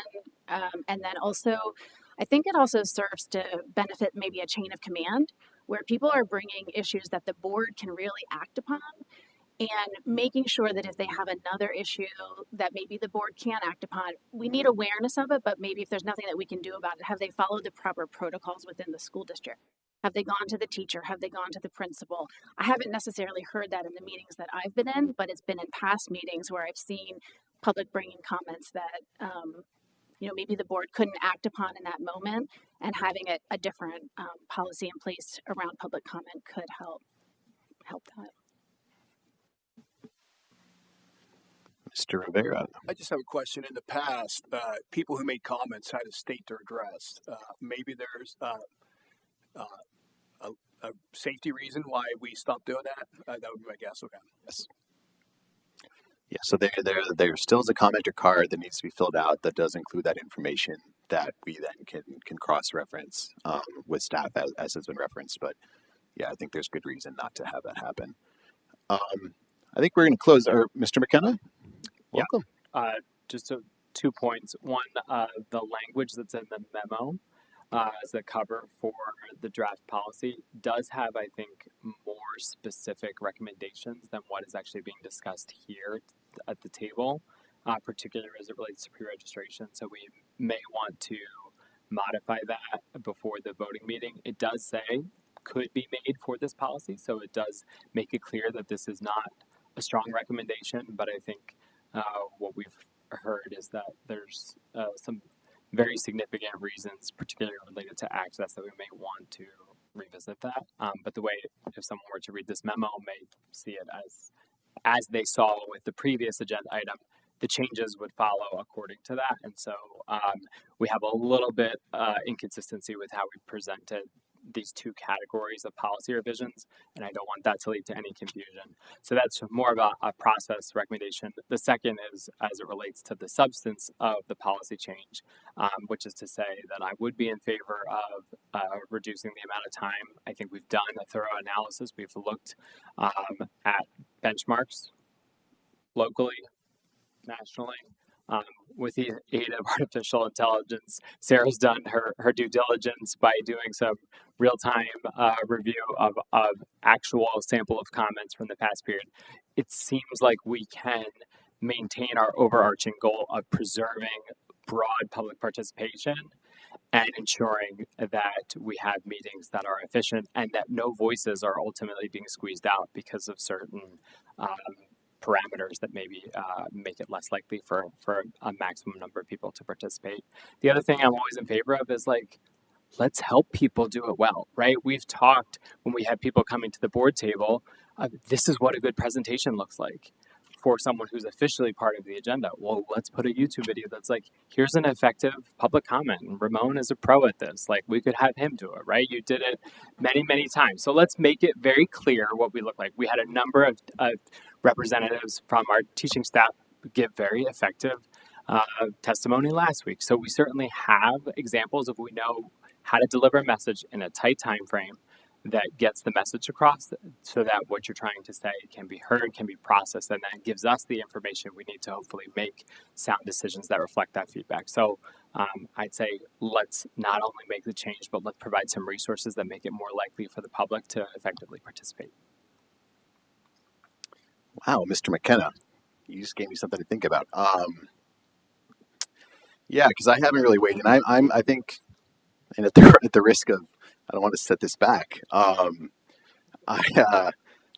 spent most of my career, all of my career professionally advocating before bodies, governmental agencies, oftentimes feeling unheard, undervalued, and feeling like I was engaging in a process that had oftentimes a presupposed outcome.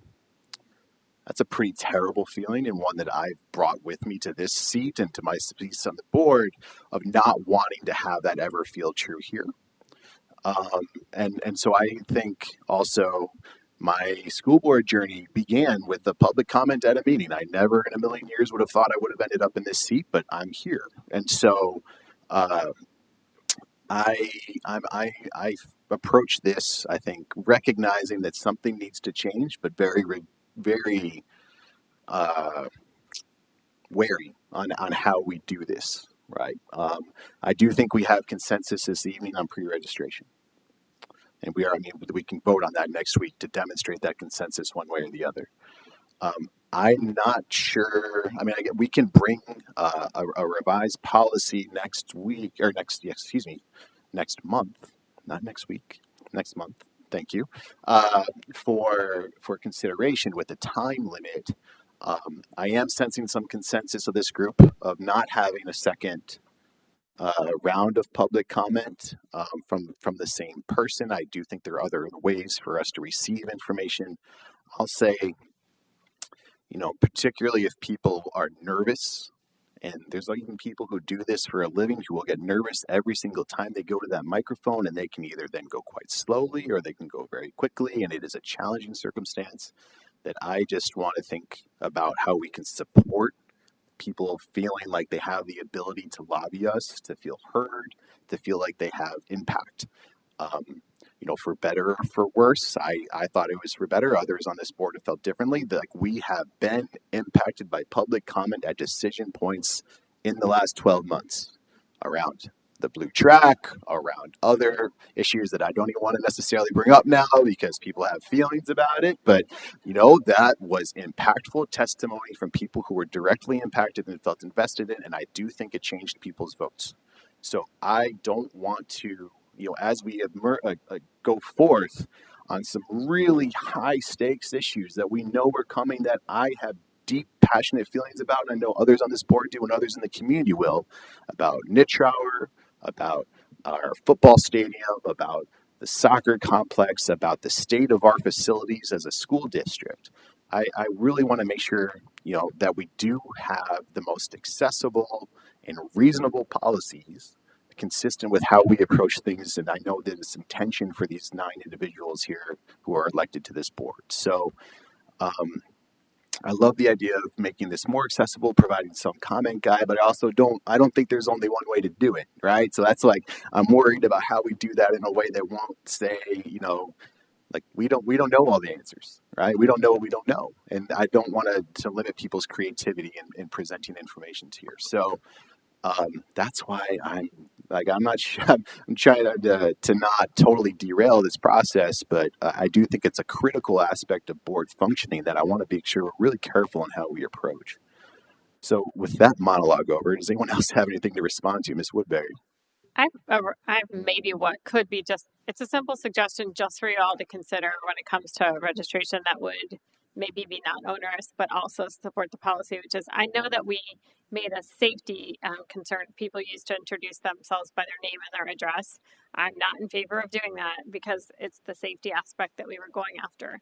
But maybe in their commenter's card, when they write their name, they could write their name and their address, giving it to our board secretary. And they usually do. But do they have to put their address on it?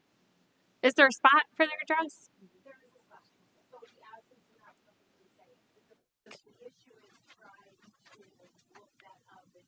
Oh, understand.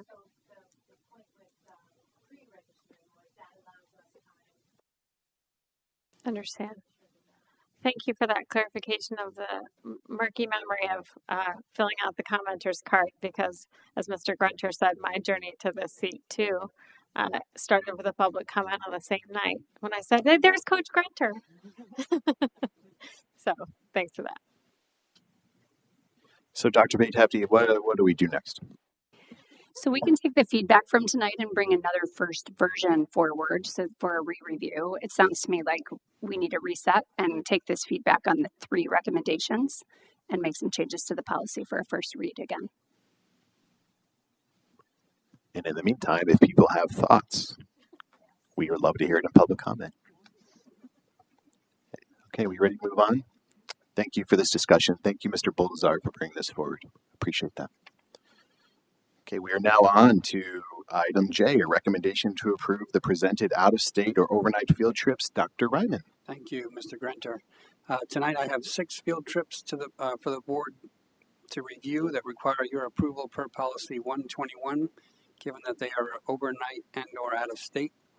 These are all high school athletic trips, and I verified with Mr. Allat, Mr. Hollenbach, and Mrs. Rainier that there is a plan confirmed for funding, chaperones, supervision, and transportation. So I'd like to recommend that the board give approval for these 6 trips to continue to be planned and ultimately taken between next month and the balance of this coming spring. Thank you, Dr. Ryman. Are there any questions? Ms. Woodbury. Just thanks for this easy to read format. I appreciate all the work you've done on it, and I appreciate it's an easy to read status update. There's one piece of information, if it could be added, I would find helpful, and that is, it's not always clear to me how many students per room there will be in overnight trips, so that would be helpful. to have for overnight to list, Are they single rooms, double rooms, triple, quads? That's helpful because it's just helpful from a safety perspective to understand. Yeah, if that's help. Oh, Dr. McCardle.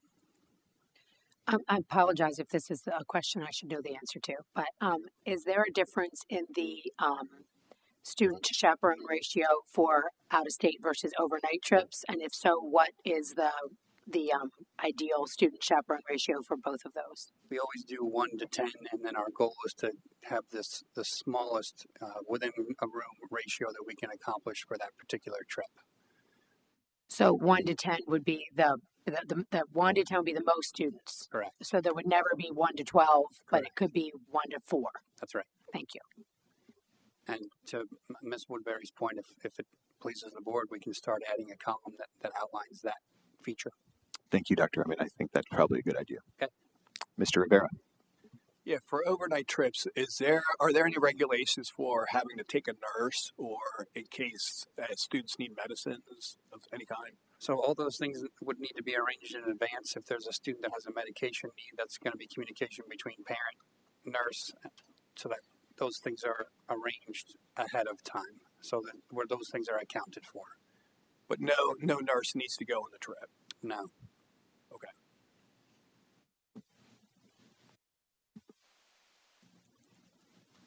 Any others? Okay. Thank you, Dr. Rennan. Thank you. Okay, we are done with all of that information. We are now on to item 4 in our agenda, which is Manheim Township community comments. Residents, taxpayers, and district employees and students are welcome and encouraged to participate. To speak, please submit a commenter's card to the board secretary as you approach the microphone. In accordance with policy 903, state your name and limit your remarks to 5 minutes. Speak once per topic unless others have finished, after which an additional 5 minutes may be granted. The board will not engage in discussion at this time. Follow-up will be provided as needed. Are there any people who wish to make a comment this evening?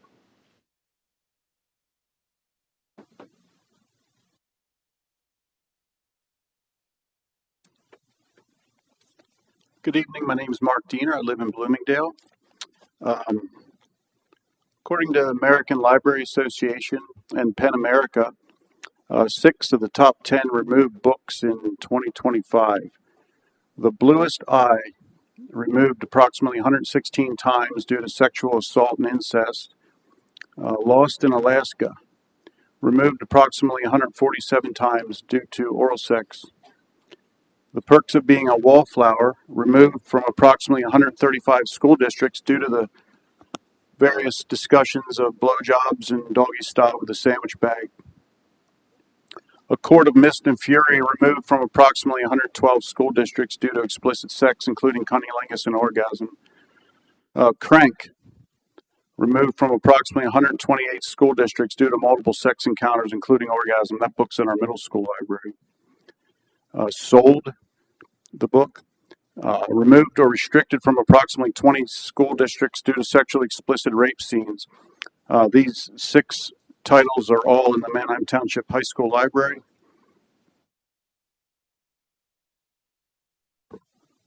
The Truth About Porn in Schools. With the help of the largest national school library database of its kind, I've discovered that there are tens of thousands of sexually explicit books in public school libraries.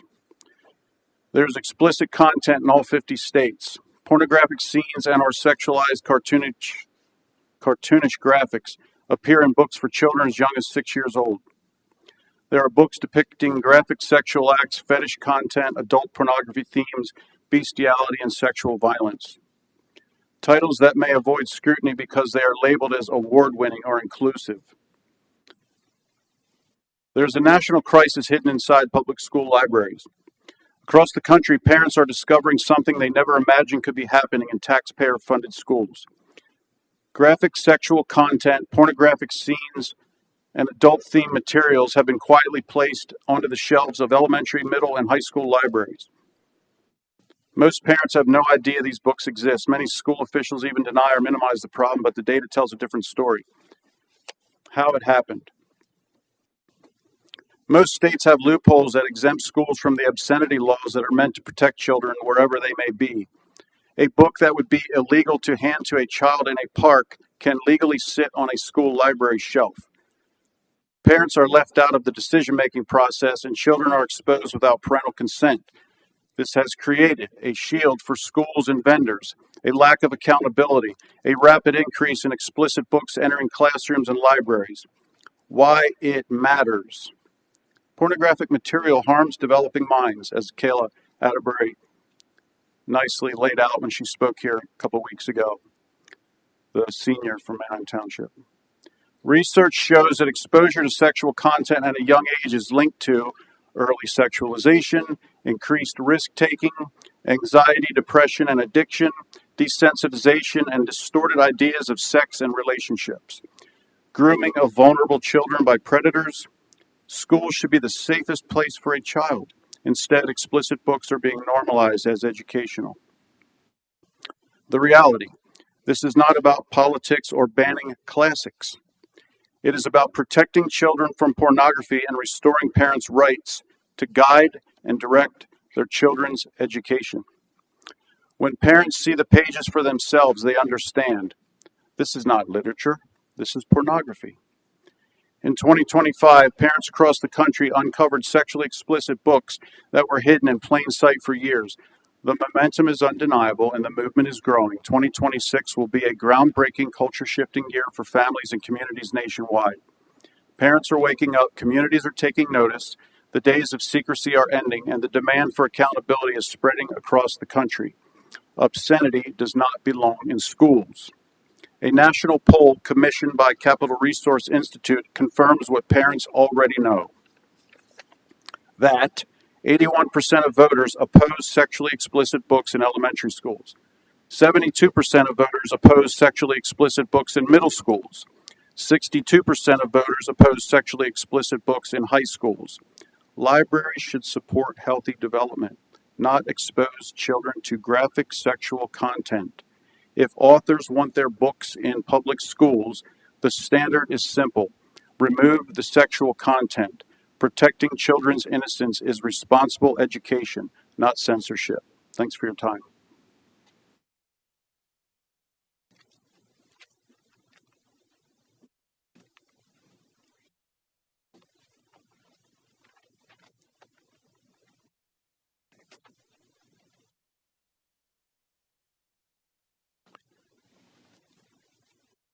Good evening. Good evening. My name is Holly Stockwell, and if the school board approves the Manheim Township Music Association, I will be the president. The music programs at Manheim Township touch every student, from elementary level music classes all the way up to the high school orchestra and spring musicals. Music is important to our students. I want to tell a story about my youngest son. So he is the kid who will spend every summer in complete denial that school is going to start again in the fall. So we have to tiptoe around the topics of back to school shopping and earlier bedtimes, or we'll get that brutal teenage death stare. Everyone knows the one. Most people do.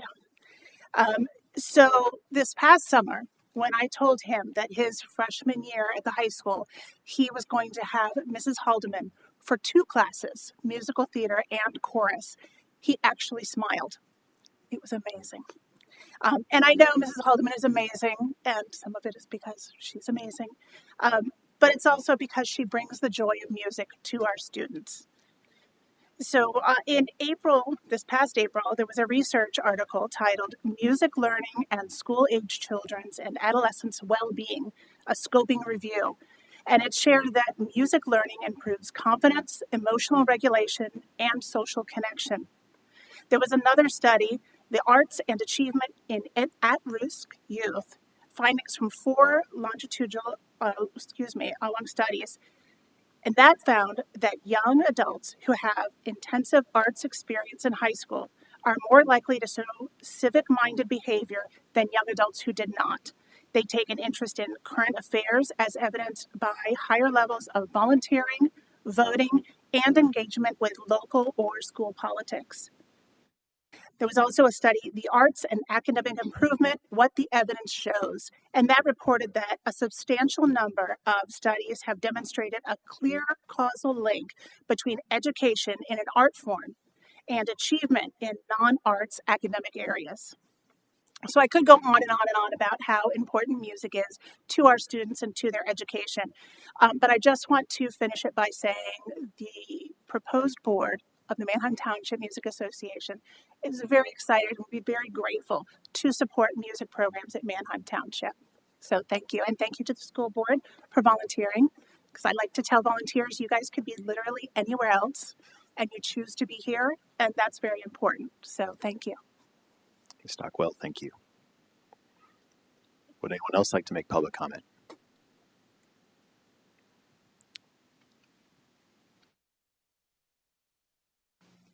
Good evening, welcome.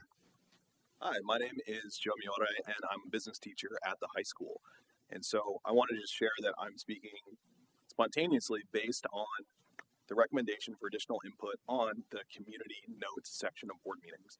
I'll say this, some of the things that resonated with me as a teacher, I aspire to be culturally proficient in my teaching and engage families where they are and how they are. I think restrictions on registration in advance erode some of the welcoming message that we aspire to achieve as a school district.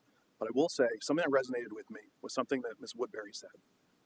When we have many people speaking for 5 minutes, it does potentially marginalize voices of some that would otherwise speak if the time frame was a little bit more concise and there was more opportunity provided.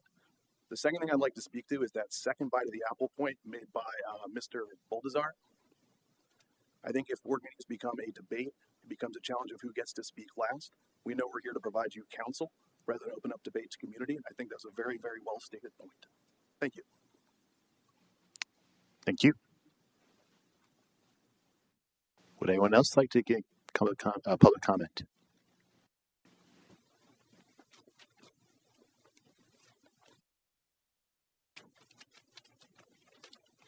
Good evening, welcome.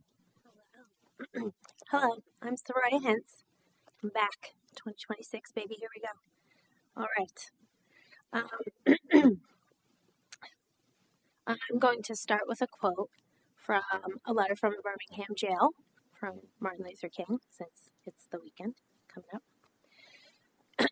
We have waited more than 340 years for our constitutional and God-given rights, but we still creep at horse and buggy pace towards gaining a cup of coffee at a lunch counter. Perhaps it is easy for those who have never felt the stinging darts of segregation to say, wait. But when you have seen vicious mobs lynch your mothers and fathers at will and drown your sisters and brothers at whim, when you have seen hate-filled policemen curse, kick, and even kill your black brothers and sisters, when you see the vast majority of your 20 million Negro brothers smothering in an airtight cage of poverty in the midst of an affluent society, when you suddenly find your tongue twisted and your speech stammering as you seek to explain, when you are forever fighting a degenerating sense of nobodiness, then you will understand why we find it difficult to wait. I don't want to equate my struggles in Manheim Township School District to that of Dr. Martin Luther King Jr. But when I am told the crumbs on my plate are enough to fill my aching belly, for now, while others are being served seconds and thirds, I cannot help but find some parallels.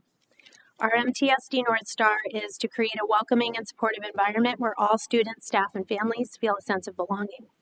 All, not some, not most, not the majority, not just the ones we like or relate to. All. Welcoming, supportive, belonging.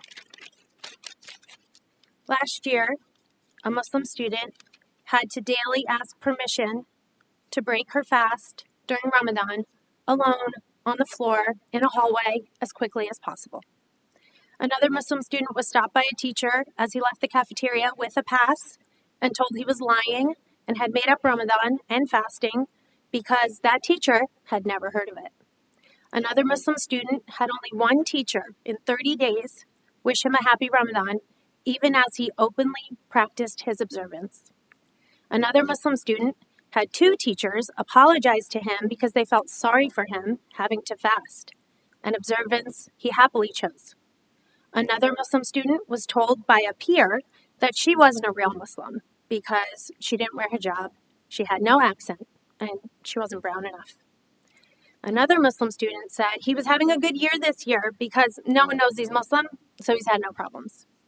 Another Muslim student cried when his teacher wished him happy Eid because no one outside his home or mosque had ever said that before.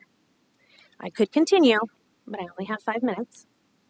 I ask this school board, do these actions in this district embody welcoming, supportive, belonging, and all? I hear Dr. Schaefer saying how thoroughly this calendar was made and with so many stakeholders involved, and I don't doubt it. But knowing MTSD, I wonder about the makeup of those stakeholders. They can't know what they don't know.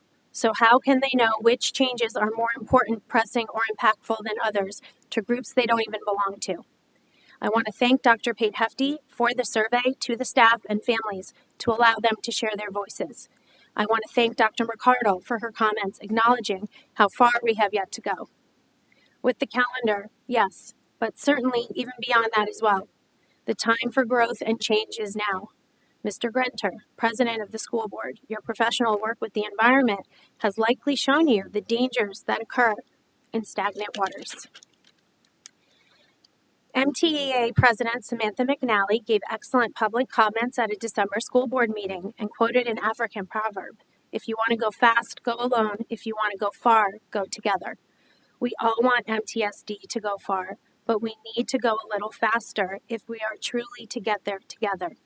I want this school board to understand that the ignorant and hurtful and negligent actions for my community and other communities here don't come in crumbs. We are ready for the welcoming, supportive, and belonging changes to be more than crumb-sized as well. Please keep pushing for that change and supporting those of us who are working as hard as we can from this side for it as well. Thank you. Thank you. Would anyone else like to give public comment this evening?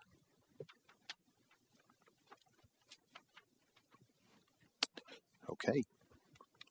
That brings us to item 5 in our agenda, adjournment. Is there a motion to adjourn? So moved. Mr. Baldazar, is there a second? Second. Ms. Woodbury, thank you. Our next meeting is Thursday, January 22nd, 2026 at 6 p.m. here in the district office. As a reminder, school board meetings can also be viewed online during the meeting or afterwards by going to the district website. Comments or questions for the board may be emailed to boardsecretary@mtwp.net. Thank you to all our Manheim Township staff, administrators, volunteers for your dedication to our students and community, and also a special thanks to our librarians and teachers who are here this evening. All in favor for adjournment, please say aye. Aye. Opposed, nay. The motion carries. Thank